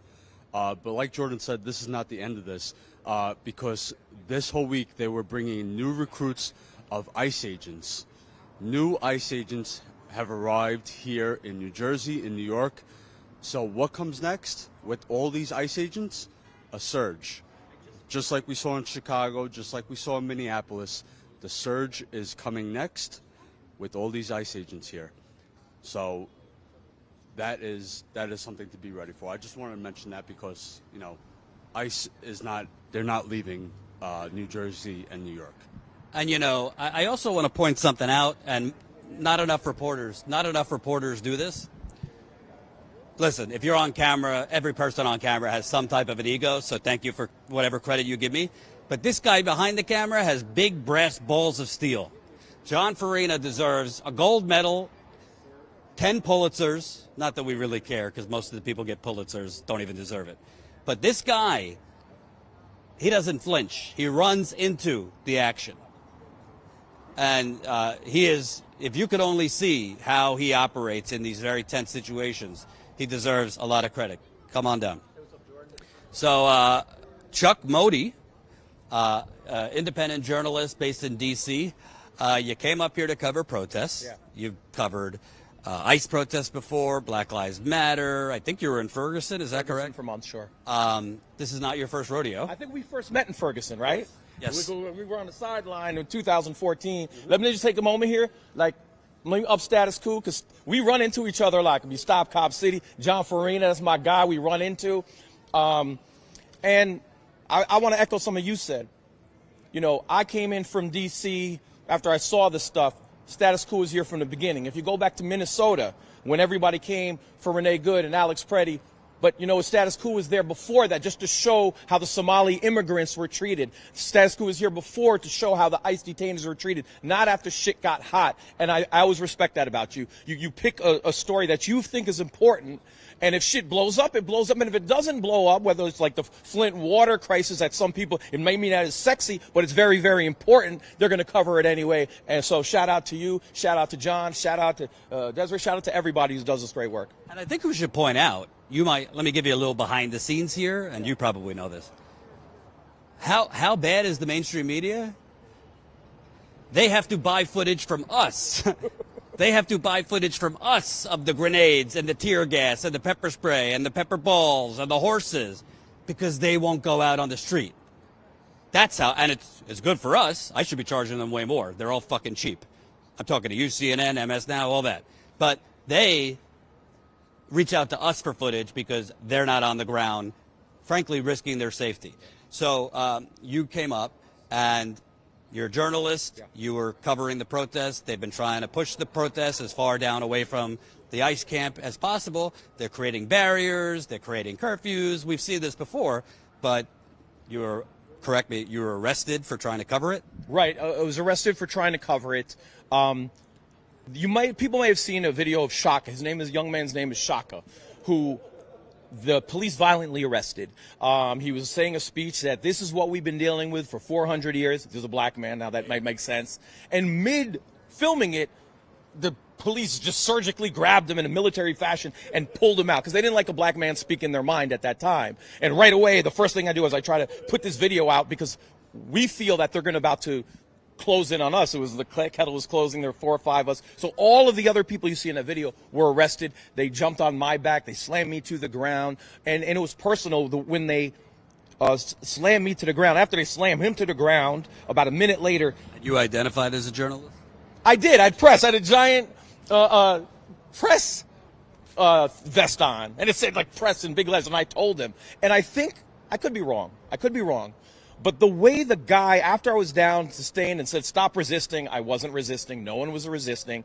They did the ties, the plastic ties, way tighter, like an extra, and it felt personal. Whether that's like you don't like press who are covering this or not, I can't say for sure. But, and I don't want to make it about me, but I want to make this point. I've been arrested before. You know, it's my first rodeo a few times, and I've had most of the times metal cuffs, which are thought to be harder. That's not true, because even a metal cuff that cuts into your wrist still has a little loop that leads circulation. But when you do this with a plastic tie that is thick, you cut off your circulation. So as we're coming on 3-4 hours, I was in excruciating pain. Same with Shaka, because he told afterwards they want an extra 2-3, that those ties are used to cut your circulation off. And I felt my hands were blowing up. And to be clear, this was state police or Newark City police? This was the Essex County police. And it doesn't come off to 4 hours later. Shaka is in there, and he is saying, please take these off. I am like doing meditation tactics to just not think about it. And if you had asked me 4 hours in, all right, you could have this on for 2 more hours, or you could spend the week in this jail. I would give me the week in the fucking jail. I just want it to stop. And I say that to say is that I do think like it's good to be arrested. I say this now. I wasn't saying this at the fucking time, but to feel for a moment or 4 hours or 1 day. You were in there for 26 hours. 26 hours, 1 day, a taste of what the ICE detainees are feeling every day, or black and brown and poor white feel every day in these U.S. prisons is important. It's worth like 100 racial justice books, I feel like sometimes, to feel it, because I just got a taste, but the helplessness. I couldn't be like, I'm pressed. They're like, fuck you. In fact, I went to one of the guards, I kept saying, please, and can you loosen these? They can't loosen it because it's not metal. You have to cut them off. But we can't cut them off till you get inside. Well, get me to fucking inside. And he said, well, you should have thought about that before you were in the kettle. I should have thought about that. I'm a grown-ass man. 9 p.m., I can't stand in the street. And technically, that curfew's bullshit because we were 0.6 miles away and you pinned it. And the curfew was 0.5. But let's say it was within the curfew. Is that really what you want to do for grown people who are peacefully protesting? Unarmed people who are unarmed singing songs out of Woodstock. I mean, it was bohemian and shit. People are like, give peace a fucking chance. And they're like coming armed.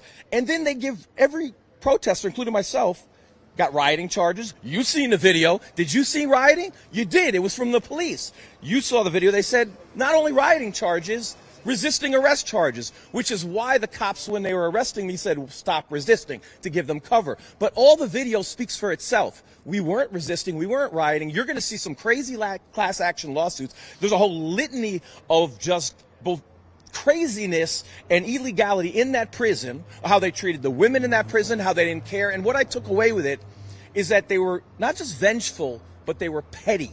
Petty, like I have to get my car. It's stolen. Not stolen, it's impounded. They took all the cars off the street. They wanted to make the protesters' life as difficult as possible. But what they did is they gave those protesters, in particular privileged protesters, a taste, just a smidgen of what is going on in those ICE facilities where women are not getting fucking tampons and they're getting infections and they're fucking dying.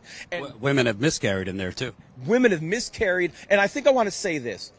After they took the cuffs off, which was pain, it was a breeze for me, like, because you recalibrate what pain is. You're like, oh, we're 19 people in a 7x10. I don't give a shit. I don't need sleep. I'll sleep on the floor. That cement looks great right now. You know, even though we'd have to take turns of whom could lie down. But all that was nothing after they took the cuffs off. But I have to tell you why it was nothing. Because I knew I was getting out in 24, 48 hours. And what all that was going through my fucking head when those cuffs were on is like, what if I didn't know when I was getting out? What if that I was detained for a year and had to deal with these motherfuckers, deal with these fascists who were almost bordering on sadistic because they were mocking the protesters? What if, in the middle of the night, you're brought to an airport strip, put into a plane, and sent to a country that's not yours?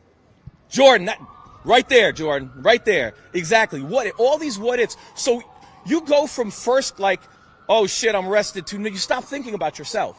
And I had these moments where all I'm thinking about are the people who don't know, who are in there indefinitely, or those cuffs. I want to research if people had gangrene because they left on these cuffs overnight or whatever.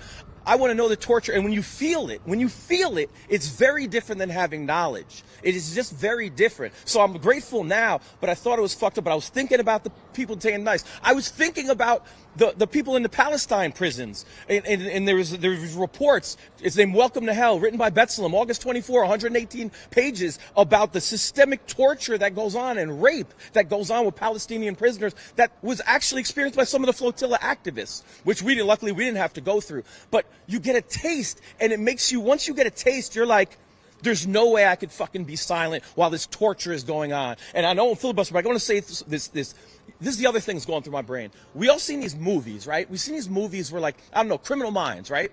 In Criminal Minds, someone's in a dungeon, and a woman's in a dungeon. The serial killer's about to rape her and kill her, and somebody comes up and saves her. They always save her just in time, right? And that's like, we know this shit is happening, whether in Israel and Palestine, where they're in ICE facilities, And in every movie, what we all agree on, whether you're a Republican, a Democrat, or independent, no matter what your political ideology is, you think that woman should be fucking saved. You think everyone agrees on that, who the bad guy is, who the villain is. And yet in real life, when it's actually happening in our facilities and our detentions and is documented, whether it's Israel or America, we're like, that's cool. Let that woman get fucking raped. But every movie you've seen, it's a problem. But when it's in real life, we're motherfucking silent. And once you start dealing with this, you can't stop. And that's why I know you've been in the streets all these times, because you've seen it, you know what it is. And once you see it, you cannot be silent. Well, you actually beat me, because I was locked up in 2017, but that was for 22 hours. Yeah. So you got me. So how did your taste feel? I'll tell you, the worst thing for me, actually, and shows my privilege, they took my glasses. Oh, yeah? I'm blind. So at a certain point, when you can't see anything for hours and hours and hours, you kind of go a little loopy, because I don't know what's going on around me. I can't, there's one toilet in a prison. This was in St. Louis. They put like 30 people in a cell that maybe you're supposed to have 10. So for me, the worst part was I can't see anything. Before you ask that, I got to tell you the greatest act of solidarity we fucking had. 19 people in a 7x10. 24 hours, no one took a shit. No one took a shit. Like, we were holding it in, because I'm like, I ain't doing that to these 18 other people. And all 18 people, like, we're not going to do that. So it's like, when they handed out these little grandma cookies that had cream, I'm like, I'm not going to eat those cookies, because those cookies make me take a shit. And I love these people who I'm in a fight with too much to do that to them. You know what I mean? You don't see this on mainstream media, do you? You definitely don't see this shit on mainstream media. I want to bring up something, because I know through your coverage, and everybody check out Chuck. You're on X. You're on Blue Sky. At Chuck Modi one. Moved to Instagram because I'm so shadow banned on Twitter these days. I used to post 80% Twitter and 20% IG, and now I flipped that. Twitter's a joke. I don't even bother. But I want to bring up, because you've seen the FBI infiltrate things like this. I know for fact there's been undercover FBI out in front of Delaney Hall. There's been Homeland Security in front of Delaney Hall. And I want people to understand how propaganda works. And I'm going to give you one example. So a couple nights ago, we're live. And if you saw, I'm not even going to give him what he wants, which is saying his name. I'm not going to say his name. But there was a right-wing propagandist who pretends to be a journalist who was basically stalking our stream. Came onto our stream several times, was saying I was lying. He said, no, what did he say? The prisoners are volunteering to work for $1. So that's that guy. But what he did, he went into the mutual aid tent. That is not a part of the protest, by the way. It's not a part of the protest. It's been there since January. It's frankly run by a couple older protesters who have been out here for a year trying to shut this prison down. He went in under false pretenses, probably said he was, probably did not identify who he was, took footage, then pushed it out on X under the auspices, this is the Antifa tent. This is the Antifa tent. They're housing radical protesters. With food. They have thousands of dollars of lavish food like donuts and pizza and coffee from Dunkin' Donuts. And he basically propped it up. This is like how Nick Shirley, that douchebag's thing, went viral. I know who you're talking about, by the way. Yeah. So this fucking loser, pea-brain, idiot, who like sleeps with ice action figures under his bed, by the way, he claimed that That's funny, by the way. he claimed that he's been here all week. I happen to know he got there that day. That he claimed he was here all week. He claimed that he didn't hear about Trump's $1.8 billion slush fund. Yeah, you didn't hear about it. Anyway, for January 6th convicts. Anyway, so he puts this out on social media that this is the radical commie Antifa tent and they're housing, donuts. And what does this do? The right wing goes nuts. It went around like lightning fire because Elon Musk owns this fucking cesspool, and they prop up this right-wing garbage. And it's already been, Ashley St. Clair, former MAGA, has talked about how they have DM groups with all them coordinating messages and pushing out these lies. So this then spreads to Fox News and the rest of the right-wing echo chamber. There's a radical Antifa commie network in a tent outside, and it's dangerous, and they're housing the protesters. And what happens? The next day, FBI and Homeland Security officials come to a tent housing such dangerous weapons like donated diapers. Let me repeat, donated diapers for the families of struggling immigrants, for the families of struggling prisoners inside that prison who, when they come here, they have their children with them. And, you know, prison's scary. So the tent's meant to be a safe place for the children. There's kind of games for the kids. There's food. There's donated diapers, donated clothing. Not like, you know, steak from fucking Bobby Flay. We're talking like, you know, pretty average lasagna, right? And, you know, donated diapers are expensive. Right now, people can't afford gas or groceries or childcare or health care or utility bills because of these criminal corporate vampire data centers. Jeff Bezos, who says, I pay billions of dollars, paid nothing for several years. Anyway, my long-winded rant is the FBI went in and they ransacked a mutual aid tent of donated diapers, clothing, and food. All because right-wing propagandists who weren't loved enough or have daddy issues as a kid, and we all do, just lied about what it was. This is how lies, what do they say? The lie travels faster than the truth could catch up. This is how lies spread. And why does this matter? Why does this matter? Because those prisoners inside, this helps sustain them emotionally. It gives them hope that there are people outside long before the 12-day hunger strike. There have been people outside even before they had that tent. They had to fight for that tent. The Essex County would not approve that tent, so they were out here in solidarity with those prisoners during freezing weather in the winter until they got that tent in January. This is what the prisoners inside know, that their loved ones get to wait in a tent, not have to wait outside for them, get food when they come, that their kids when they come could hang out in the tent. And this is what degenerates like that right-wing propagandists lie about. And I heard a related story. I was speaking to a number of people while we were locked up and who had a direct line to those who were being detained by ICE. And they said after the protest, the guards were beating on the folks who were at ICE, and that ICE detaining, like taking it out on them because there was a protest outside. And then the people who communicated with them outside talked to them like, do you want us to stop for your safety? And they said, no, keep going. To understand what I just said is that it is so dire in there that people who are getting beat would say, I would rather continue to get beat so we can get attention so this stops. And that's like a really profound statement. You know, I want to point out, Chuck, because this is neither of our first rodeo, but you've covered so many protests, and you know how it goes.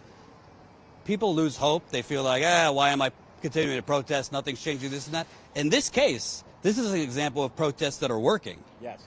If you missed this... last night you're talking about what happened last night? No, several days. ICE went around the prison asking those 21 years and younger to identify themselves, and an 18-year-old high schooler was released. 10 others were released yesterday. I don't know... Part of the demands. Yes. Right? Yeah, I don't know every one of them, but several of them were young. So that is because of the pressure. The governor doesn't get any credit for me for doing what she should have done a year ago, but the fact that they filed this lawsuit today against Geo Group should have happened a year ago, but she doesn't do it without these protests. Activists get credit for you right. from pushing this. In fact, last night at 2 a.m. there was jail support. So at 2 a.m. and I saw protesters get the news. They spent 24 hours in jail. They were spent. Many were beaten on. Someone had a fracture in their hands. And when they heard this news about ICE protesters getting released, they're like, we're winning. We're winning. See, we did it. Like, no, people were happy they spent one day in jail if it would help get people free. So to your point, it's working. Right. And what else I'll say? And there's a lot more losses against the capitalist monster than there are victories. Yes. But you gotta remember something. The media likes to treat politics like a sporting event. There's the blue team and the red team. Sorry to tell you, folks, Santa's not real, the Tooth Fairy's not real, and there is no blue or red team. There's one team in this country and one color, and it's green. And haven't we seen that in the last week? Yes. The color is green. Okay? So there's on YouTube and social media, it's a lot more profitable to just pick a color, shit on Trump 24/7 or shit on Democrats 24/7 and pretend that there's one righteous side and one bad side. I'm here to tell you, I mean, I'm not going to have a false equivalency. Trump is a unique evil. But if you think the Democratic Party is your Paul Revere, then you need to be hospitalized. Yeah. Because the Democratic Party, to be clear, before this strike, I had organizers telling me, yeah, Governor Cheryl, she won't help. She just gives us lip service about Delaney Hall. She doesn't care. She helped by bringing in the state helped create this crisis. And I'm not even going to let Ross Baraka off the hook, because when he called a curfew, it gave the impetus for the cops to do what they did. And that was a problem as well. But I'll also point out something that even I didn't know before this. You know, Jill Biden is going around on her little book tour now, the former First Lady, saying, Joe would have beat Trump. She needs to be hospitalized, too, if she thinks that. But do you know that Joe Biden's administration, there's another ICE camp 15 minutes down the road from Delaney Hall, the Elizabeth ICE prison. I know where you're about to go. Do you know that Joe Biden, I think the contract was up. The Joe Biden administration pulled strings to keep the Elizabeth ICE prison open. Let that sink in. A Democrat who ran on, let's restore the soul of the nation and all that jazz. His administration pushed to keep Elizabeth ICE prison, which houses ICE prisoners, open. Obama, what do they call him? The deporter-in-chief? He deported more immigrants than anyone before him. I'm not saying Trump isn't bad, but here's the problem. Do you know how you get unique frauds, unique monsters like Donald Trump? When the opposition party is MAGA light. That's right. I don't know about you. I try not to drink it because my wife yells at me, but if I'm going to drink Coke, I just drink Coke. I don't drink Diet Coke. Yeah. I like the real thing. I don't want the fake fascism. I'll just have the fascism. This is why I fuck with you, Jordan, and fuck with status quo, because what you mentioned about Biden, I did not know till last night in the cell. It was like an educational session, because I'm not from Newark. I don't know, so I'm like asking questions like, tell me more, tell me more. And they told me exactly what you just told me, that it was going to close down, but Biden pulled strings for it not to close down. I did not know that. That's an important piece of information. Why do we think, this is just speculation, but why would a politician pull strings to keep a private prison open? Can we check their fucking coffers? Yeah. Can we check their wallet? Yeah. Could any of the, it's not just, people get it twisted. You go look at Open Secrets. Well, Jordan, I don't see a direct donation from whatever company owns that prison. It's not always the direct donations. It's the Wall Street banks that are invested in those private prisons. For example, Democrats don't always take the most money directly from big oil. But Wall Street is invested in projects like the Dakota Access Pipeline, like Keystone XL Pipeline, like name your data center. And Democrats take a shit ton of money from Wall Street. So do Republicans too. It's equal here. So you gotta realize, folks. Now there are some Democrats who are not as bought off, are not as corrupt. There's a couple of them I like. But we have to realize that there is a sickness rotting the system, and it's called money in politics. And until you do something about that, you're really just going to have a lesser of two evils. Now, let me, before we wrap up, let me ask you, you're in the, give us the behind the scenes. You're in there for 26 hours. Yeah. You're in there with a lot of locals. Yeah. You're in there with people who have been protesting this. I'm sure they protested other things. What other things, as best you can remember, kind of things people might not know, did you learn about this protest and other things? Yeah, I was asking a lot of questions, like the journalist in me, like you're talking and I feel like interviewing you while you're interviewing me. So I'm in there and I want to gain information. So I'm just asking a lot of questions and I'm learning about what's happening, like the nugget you just said about Biden. I'm learning about that. I also want to say this. There were 3 holding cells, one with all women. The women were treated horribly. Okay. One woman that, she wanted stuff to wipe themselves. They were talking about tampons. And then the guard would just say, just use your hand, shit like that. And that reminds me in St. Louis when I was in jail, they literally put a transgender woman in her own cell. Well, so here's what's interesting. There was a cell of women. There was a cell of men. I was in the 3rd cell, 19 people in this very small space. But there was, maybe 4 or 5 transgender women, and then there was with the men, and then there was I would number gay people. And here's why I say this is important. As someone covering protests against police violence or ICE violence, there is a disproportionate amount of the LGBTQ community who shows up. And I think that needs to be pointed out. Whatever the percentage is in real life, it's so much larger against police violence. This is an objective fact that you can't be against police violence and against ICE violence and have feelings against the LGBTQ community that are negative, because they are some of the greatest fighters. An objective fact of every protest I've ever covered. And even when people talk about the LGBT community and talk about Stonewall as this incredible day for the LGBTQ community, people got to remember that was a police riot.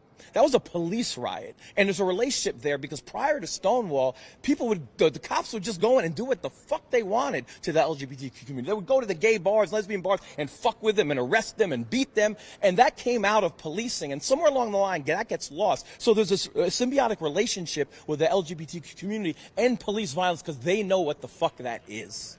Yeah, and so I wanted to point that out. It was clear to me. So they're having a lot of conversations, transgender conversations, and different trans conversations. And I'm just listening and I'm learning. So I'm listening and I'm learning, but I have that appreciation, and I think people don't understand that from an objective numerical level, in addition to all the different nuggets that I learned. And I think that's important, because it shows you so many of the protesters and the organizers, they don't know anyone inside that prison.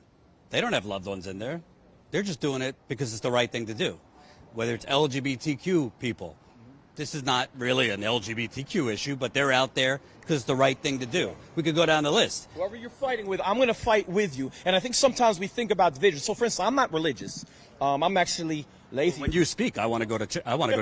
Thank you. I'm not religious, but you know what? If I have certain people and their religion, whatever their religion is, moves them to fight for justice, you're out of the MLK tradition of fighting for social justice, I'm fighting with you. We just lost a guy, Reverend Hagler, in D.C., and he's a reverend, and we all loved him. And if you talk to the clergy, they all loved him. You talk to religious folk, they all loved him, but everyone in the streets loved him. He showed up. He was from the Liberation Theology, and he showed up at all the protests, whether it was Free Palestine, whether it was George Floyd, someone getting killed.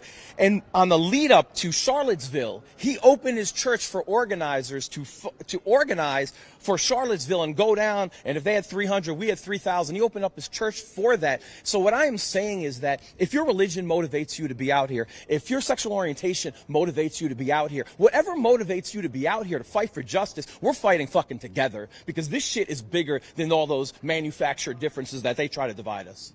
Thank you, sir. Real quick, Nixon 6?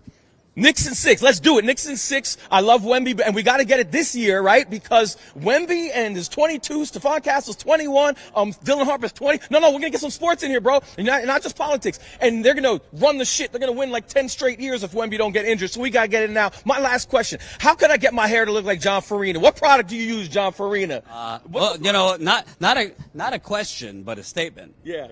If there are single women in the New York, New Jersey, tri-state area out there, John Farina, yeah. This guy, he's he's too shy. He's too shy. But this man, great father, intrepid journalist, we got to get him paired up with somebody. Let's do it. So if you're a single woman out there, he's going to yell at me. He's going to yell at me. But we need to get him a life partner. This is not the goal of status quo. We got priorities.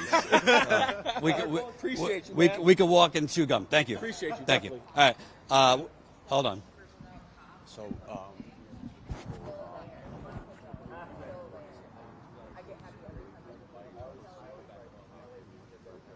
Oh yeah. That's not red shoes. That's what I'm saying. Oh, okay. Yeah. All right. Hey, I'd love to talk to you. So, from smash the like button, share this live stream. We will wrap up at some point because we got to eat and charge the battery. But we got Minneapolis in Newark here. So, Emily, we spoke with you in Minneapolis. I believe JT spoke with you a couple times. Yeah. And you were thumbing your nose in their faces out there at Whipple. You were, along with others, a community network, really, basically trying to keep each other safe, alert folks when ICE was coming in, even before, like, the worst of it. I was saying to John the other night, wow, this really feels like Minneapolis to me. And I wasn't in Minneapolis, but some of those, between ICE pushing us into oncoming trucks and the state police with their grenades and such like that, it just seems like the fascism travels. Oh, absolutely. The fascism doesn't have borders. It's the same fascism that we've seen overseas, that you guys have covered overseas. You know, like what's going on in Ukraine or what's going on in Iran or back in Afghanistan or Iraq. It's the same fascism that we're seeing everywhere that's currently bombarding Palestine, that comes back home. It's the imperial boomerang, which you guys are well aware of. And if people think that borders are going to protect them because it's somewhere else, they're not. We're just seeing the same things that the rest of the world has been seeing from us come home. And so it's going to travel to every city. It's going to expand. That's the nature of fascism. Until you physically stop it and make it end, it's going to continue growing because that's what it does. You know, something that really strikes me, I wasn't there, but John and JT were. The day Alex Preddy was murdered, the streets of Minneapolis, I mean, for 4 hours, it was really the only time I've ever felt like I almost called John and told him to close down the live stream because I thought they were going to start firing real bullets. It was that bad. Honestly, no, yeah. And why I brought that up is it wasn't just ICE and Border Patrol. There was state police involved too. And, you know, the media, they make our leaders kind of like I was just saying, it's the blue team versus the red team, and yay, Tim Walz. I'm not blaming him for everything, but there was state police in Minneapolis joining ICE and Border Patrol, attacking with grenades, and I mean just an onslaught of tear gas. It looked like a war zone in Minneapolis, and we saw the same thing here the other night, where when New Jersey State Police were coming in with horses, they were rushing us with grenades, pepper balls, pepper spray. I mean, between my goggles, I couldn't see. Trying to make sure I'm pulling him because he can't see behind him. There's barriers where you're trying not to get run over. And then we saw ICE in sniper position. I mean, you feel like, am I in like America or a Call of Duty? But can you talk about that coordination? Because we saw it at times in Minneapolis and we're seeing it here. Oh, we're absolutely still seeing it in Minneapolis. And you're going to see it across the country because you can't spell police without ICE. They're all the same. They all are being coordinated to be even under more direct control of each other, so that they're not getting different orders. Because one of the things we had been running into Minneapolis originally was one level would give them one order, a higher level would give them another order, and then they didn't know what orders to go off of. So we're seeing within police that being more organized to where they no longer have so much discretion at the bottom, I would say, to where they're taking orders all the way down. So everything. And could you tell us, because obviously it's fallen out of the mainstream news, what's going on in Minneapolis still? Because frankly, the media made it seem like, oh, everything was fine now, but I was being told, yeah, they're still doing stuff overnight. They're still doing stuff just a little bit less kind of like Wild Wild West.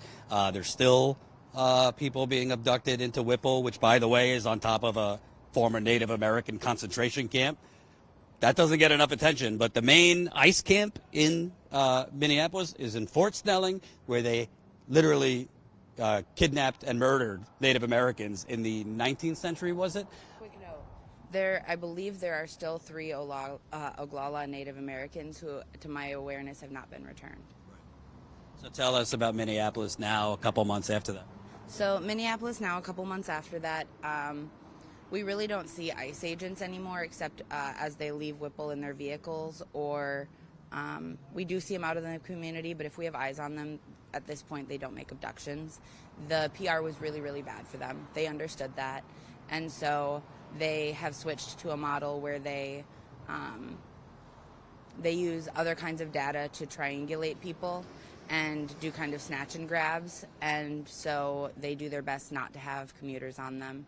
They do their best not to have any eyes on them because they know that if there are eyes on them, we will get people there immediately, and that if that happens, it's a PR nightmare for them. And I think key word you just said, data.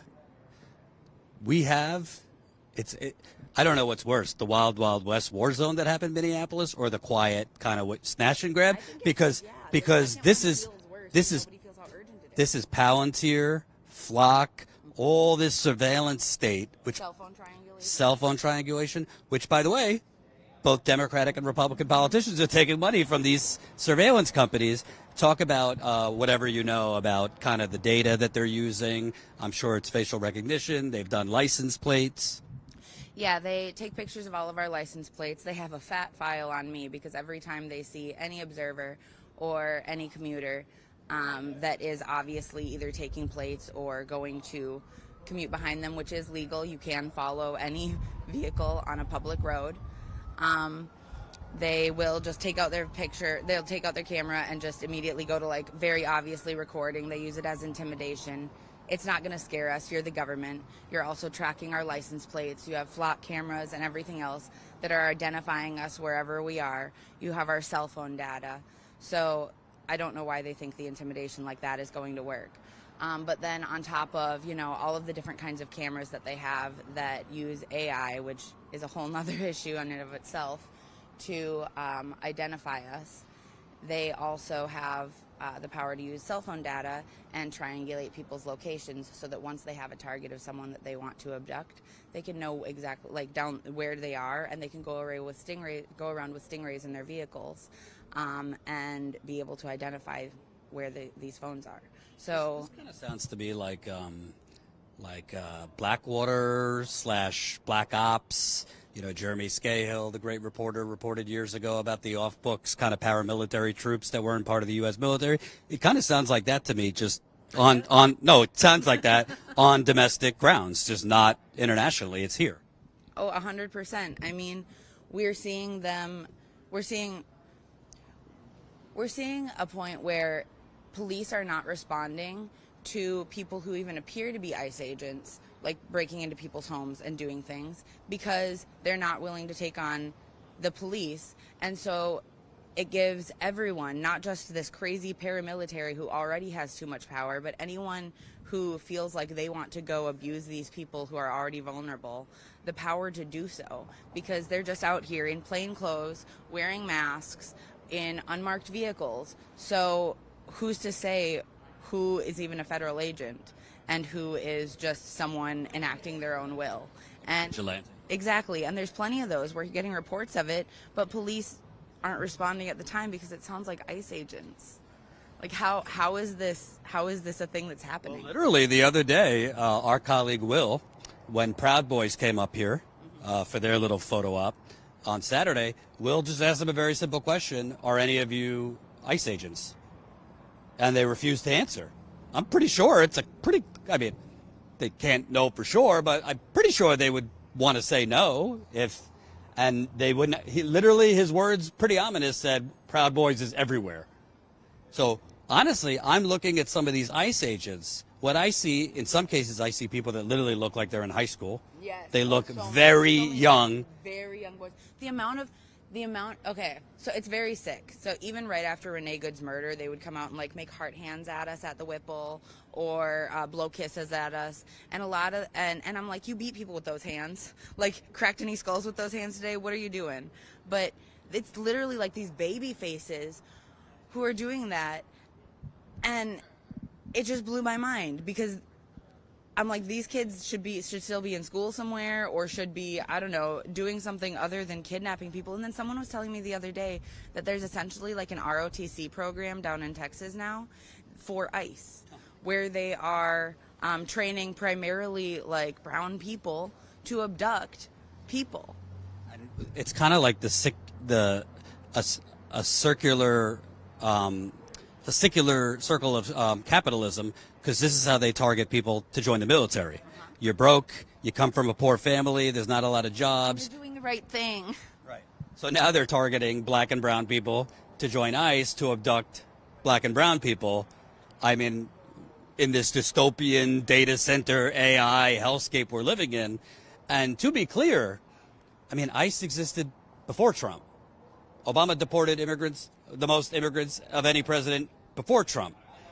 Let's call a spade a spade. Obviously, it has escalated now. But I got to tell you, I mean, if the Democrats retake power, this can't be like nibbling around the edges. No, abolish ICE. We already have CBP. We already have DHS. What do we need ICE for? Honestly, for real, it is just doubling work. It's just adding another agency to do the same kind of stuff, but with less rules. Right. And I'd like to ask you, I don't know if you noticed here, but you know, the governor, she talked about in her press conference before she unleashed the state troopers to basically act like stormtroopers. You know, we really need to de-escalate here.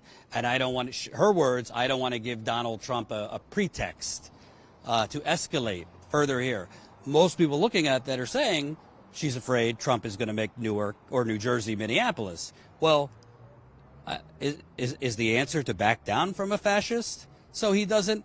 So one person just said, so to de-escalate, you need to escalate? Because that's what she did.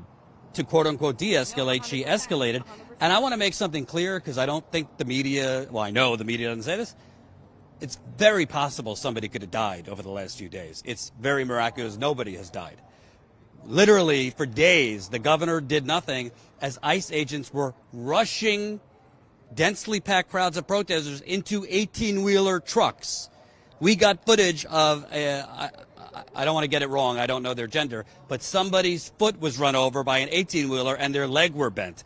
If you believe in God, there was divine intervention and their foot and leg are bruised, but didn't have to get it amputated. An 18-wheeler went over them. We got footage of an ICE agent pushing a female protester into a moving white transport van. We got footage, literally, of people being grenades tossed at their feet. If a grenade blows up on you, you could be maimed. The horses rushing in. It's very fortunate nobody was hurt, killed. And that the media then only covers things, it seems, when people are killed.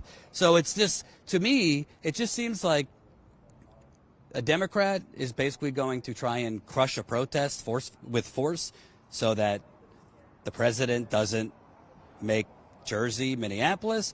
I think you're going to have more Minneapolises, actually, if that continues. Oh, 100%. And also, they want it to escalate. And now you're doing their job for them. Look, people don't want to fight the normal police. People understand. People are used to the police. We have our problems with them. But the police aren't ICE. We don't want to fight the police. We want to face those ICE motherfuckers who are kidnapping our neighbors, brutalizing U.S. citizens, brutalizing human beings, whether they're U.S. citizens or not, and absolutely crushing us in the streets. We want to face the people who pointed guns at us. JT covered me getting a gun pointed in my face December 7th of 2025, 1 month before 1 month before Renee Good was murdered. Exactly, to the day. So I don't want to face these cops. I want to face these agents who are literal terrorists and tell them to go home. And us in the streets, we are willing to die for the things that we believe in. We don't want to be held back. We don't want to be given free speech zones. And we don't want conflict. But if the ICE agents escalate with us, we have no choice but to at least defend ourselves and to continue showing up for what matters to us. And my last question, because I don't think this ever really gets considered. I mean, how's the mental health effects of this, of your neighbors? You don't like go through a federal invasion for like 2 months and then just like snap out of it and go back to normal life. What's the lasting mental health effect for families, kids who saw this? It's really hard. You guys have covered a lot of this. If you talk to kids who have even friends who were taken in the surge, they're not the same kids that they were before. Kids who were actually taken, their lives are changed forever. They are deprived of education, sensory experiences, love and nurturing, as well as being in the terrible conditions that no adult should have to be in to begin with. But then you're placing children in those conditions. And then and then just the effect on anyone in the community. Like, teachers had to watch their babies get taken and explain day in and day out to the other kids why they weren't there and have them write letters. Parents who got reunited with their spouses, hopefully, or who are still waiting for someone in detention, are stuck sometimes with, children or whatever, with the sole provider of their house sometimes being taken, and know they have to rely on GoFundMes or Venmo things to provide for their family because they still are scared to leave the house, or they're stuck taking care of the family that they were already caring for, and now fighting these legal battles trying to get their family member out of detention. There was that one daycare that ICE agents actually stormed into with the kids inside. What do you tell kids watching stormtroopers run in? Like, what do you tell them? This isn't any country suitable for children or families, and this isn't what America should be. Thank you. What's your name again? My name's Emily. Thanks for coming here too. Of course. I appreciate you guys.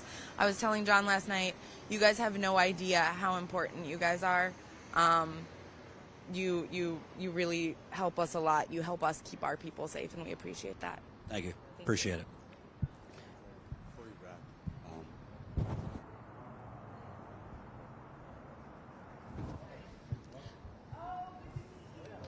Smash the like button. We're going to wrap up soon, but you know we got great people to talk to that, frankly, will never get on mainstream media. So we want to highlight them. Come on over here, sir. What's your name? Mark Colville. And I understand you're a veteran. No, I'm not a veteran. I'm a veteran activist, though. Okay. And I actually came down to New Jersey a week before coming to Delaney, where I don't know if you've maybe have reported on the action that happened at Port Elizabeth with regard to the shipment of of 100,000 tons per week of weapons for Israel being shipped right out of Port Elizabeth. Right. So a group of activists got together and blockaded that for about 3.5 hours on the 22nd of May. So, as a veteran activist, I'm sure you've seen some shit. Have you seen anything like the last few days? I mean, it looks to me like between ICE and the state police, they're making Newark look like a war zone. Yeah, I live in New Haven, Connecticut. I'm part of a small community there, small community of activists and, neighborhood servants, sort of. And I was in Minneapolis in January precisely because I was afraid for my own neighborhood. And they had already been, and still are taking, ICE is still kidnapping people from my neighborhood. So I, and I kind of have seen this coming as an activist for many years, regardless of who's been in office. And so I felt like, over 3 or 4 decades of activism, along with my friend Anthony there, that, that maybe this is what we've been preparing for, all these years. But, for people who have, kind of kept, not only kept awake, but kept active in struggles like this is not necessarily a surprise, especially trying to stay close to the victims of it, a lot of the families on my block are afraid to go shopping now because of ICE, So anyway, that's why I came to Delaney as soon as I heard that that this convergence of ICE was here. I felt like this is my neighborhood now too.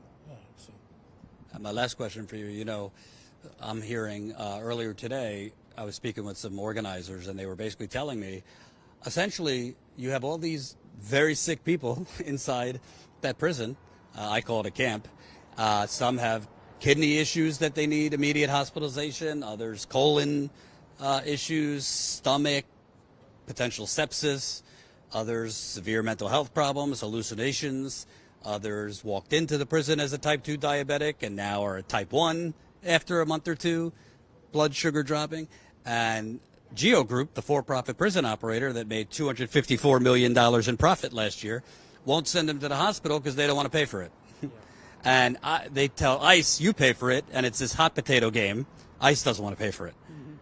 I mean, what does that say to you? I mean, we know this is a capitalist country, that they're literally, you got people taken hostage with no due process. They're dying in there. Yes.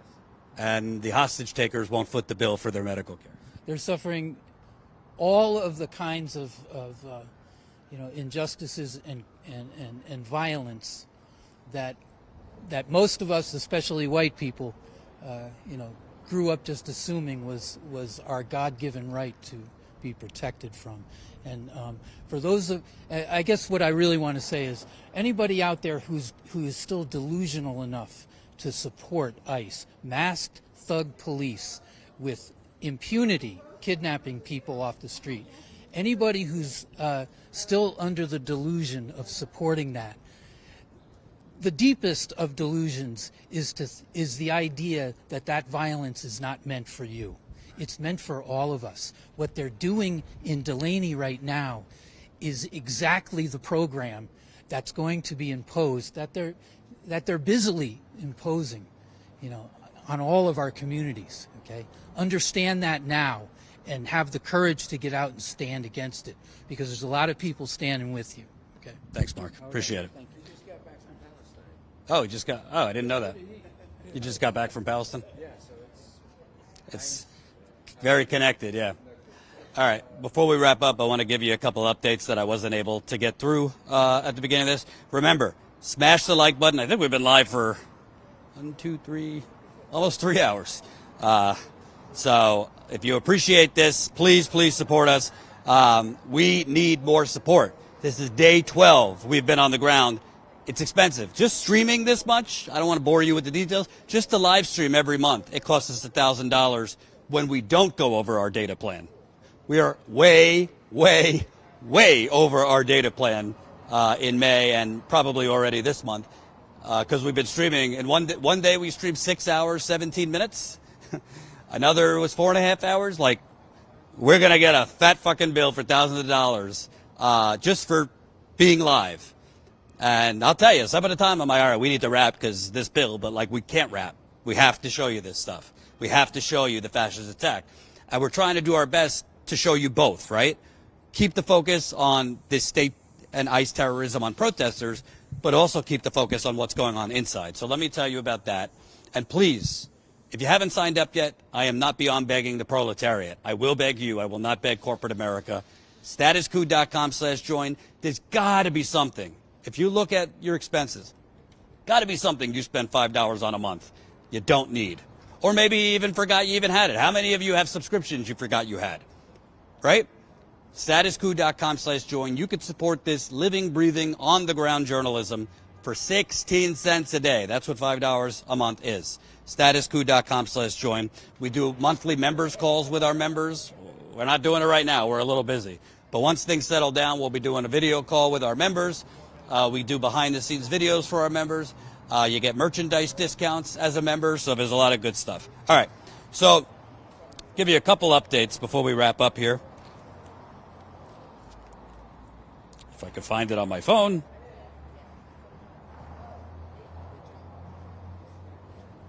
All right, we were told yesterday that ICE agents were going around Delaney Hall asking for prisoners who were under 21 years old to identify themselves. One 18-year-old female high school student, so they have high school students in there, was released. We also believe several under the age of 21 were also released. So that's because of this protest. That's one of the organizers' main demands. Release the sick, the vulnerable, and the young first. A prisoner with a major colon disease who's been in prison for nearly a year and requires surgery. He's had 2 blood transfusions and has been diagnosed with severe anemia and an enlarged prostate. He has to get surgery, but the prison won't send him out to the hospital because they don't want to pay for it. Let that sink in. He's got severe anemia. He's had 2 blood transfusions. These corporate criminals will not get him the medical care because they don't want to pay for it. Prisoner who has a kidney illness. I don't know if it's failure or what, but some severe issues with the kidney, needs hospital. Geo Group will not send him there. Prisoner who has deteriorating mental health inside and is having hallucinations. Geo Group will not send them out for medical care. Geo Group's basically refusing to send prisoners for long-term hospitalization or specialized care because they don't want to pay for it. And then they're doing this game of hot potato, asking ICE to pay for it. ICE won't pay for it. Take people hostage, leave them sick, give them expired rotting food, give them maggots in their food, and then when they start dying, can't afford to pay for it. State police have handed primary command over to the Newark Police Department. which the Newark department seems their answer is just to try and push the protests as far down the block as possible and create a lot of different barriers to basically make it kind of impossible to even protest in the street, so keep people on the sidewalk. The goal of this is to basically crush the spirits of protesters, dissuade them from wanting to come out, and kill the protests. They can say whatever they want. They're trying to kill the protests by doing that. But Newark, my understanding is Newark police now has command over it, which is preferable to state police, who are rushing us with horses, grenades, gas, and whatnot.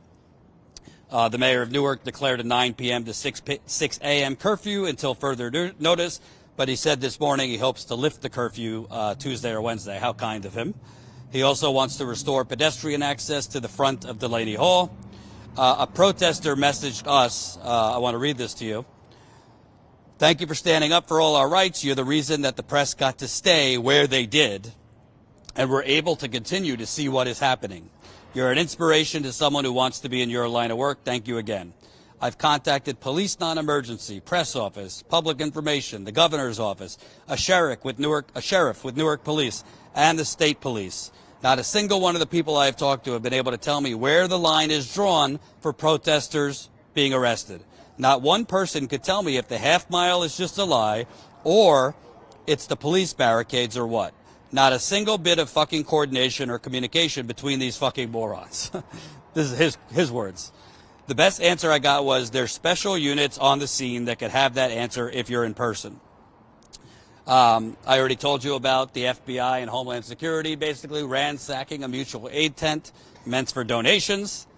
Status Coup was told yesterday ICE agents were going into Delaney Hall asking for prisoners under the age of 21. The protests have put pressure on local judges to speed up hearings for prisoners' habeas corpus petitions, which is part of why more prisoners have been released. So part of the issue here, you don't have enough immigration judges, you don't have enough judges. They're spending money on militarized weaponry, not judges. So you have some judges who have to hear 70 some odd cases a day. So prisoners are only getting, if they're lucky, a couple minutes in front of a judge, 5 minutes in front of a judge. So if that's why many of them are being held for months, some of them have been held for a year without seeing a judge, and many of them are having their habeas corpus petitions denied because they're getting 5-minute hearings. And by the way, this is a for-profit prison, so they need butts in the bed for the money. That's what I got now. We're going to go eat. I don't know. I don't know if I'll be out later because my back is acting up. I'll try my best. I think John will be out. Please, again, support this financially if you can. Statuscoup.com/join. You could also donate. Let me make that clear. So if you can't support us every month as a paying member, you could do a one-time donation. Statuscoup.com/donate. There's other options there. You could set it to one-time donation, monthly donation, whatever floats your boat. Any amount matters, from $1 to those incredible people out there. If there are some people with money who don't have a rotting soul, statuscoup.com/donate really makes a difference. Follow us on Instagram, follow us on TikTok, Blue Sky, X, all these big tech dominated cesspools. Right. Damn right. Support us on all those platforms, because unfortunately that's how we get this content out there, for better or worse. And that's all I got. Thank you, everyone behind the scenes, Jenny, Colin, Ty, Michelle. We'll see you later.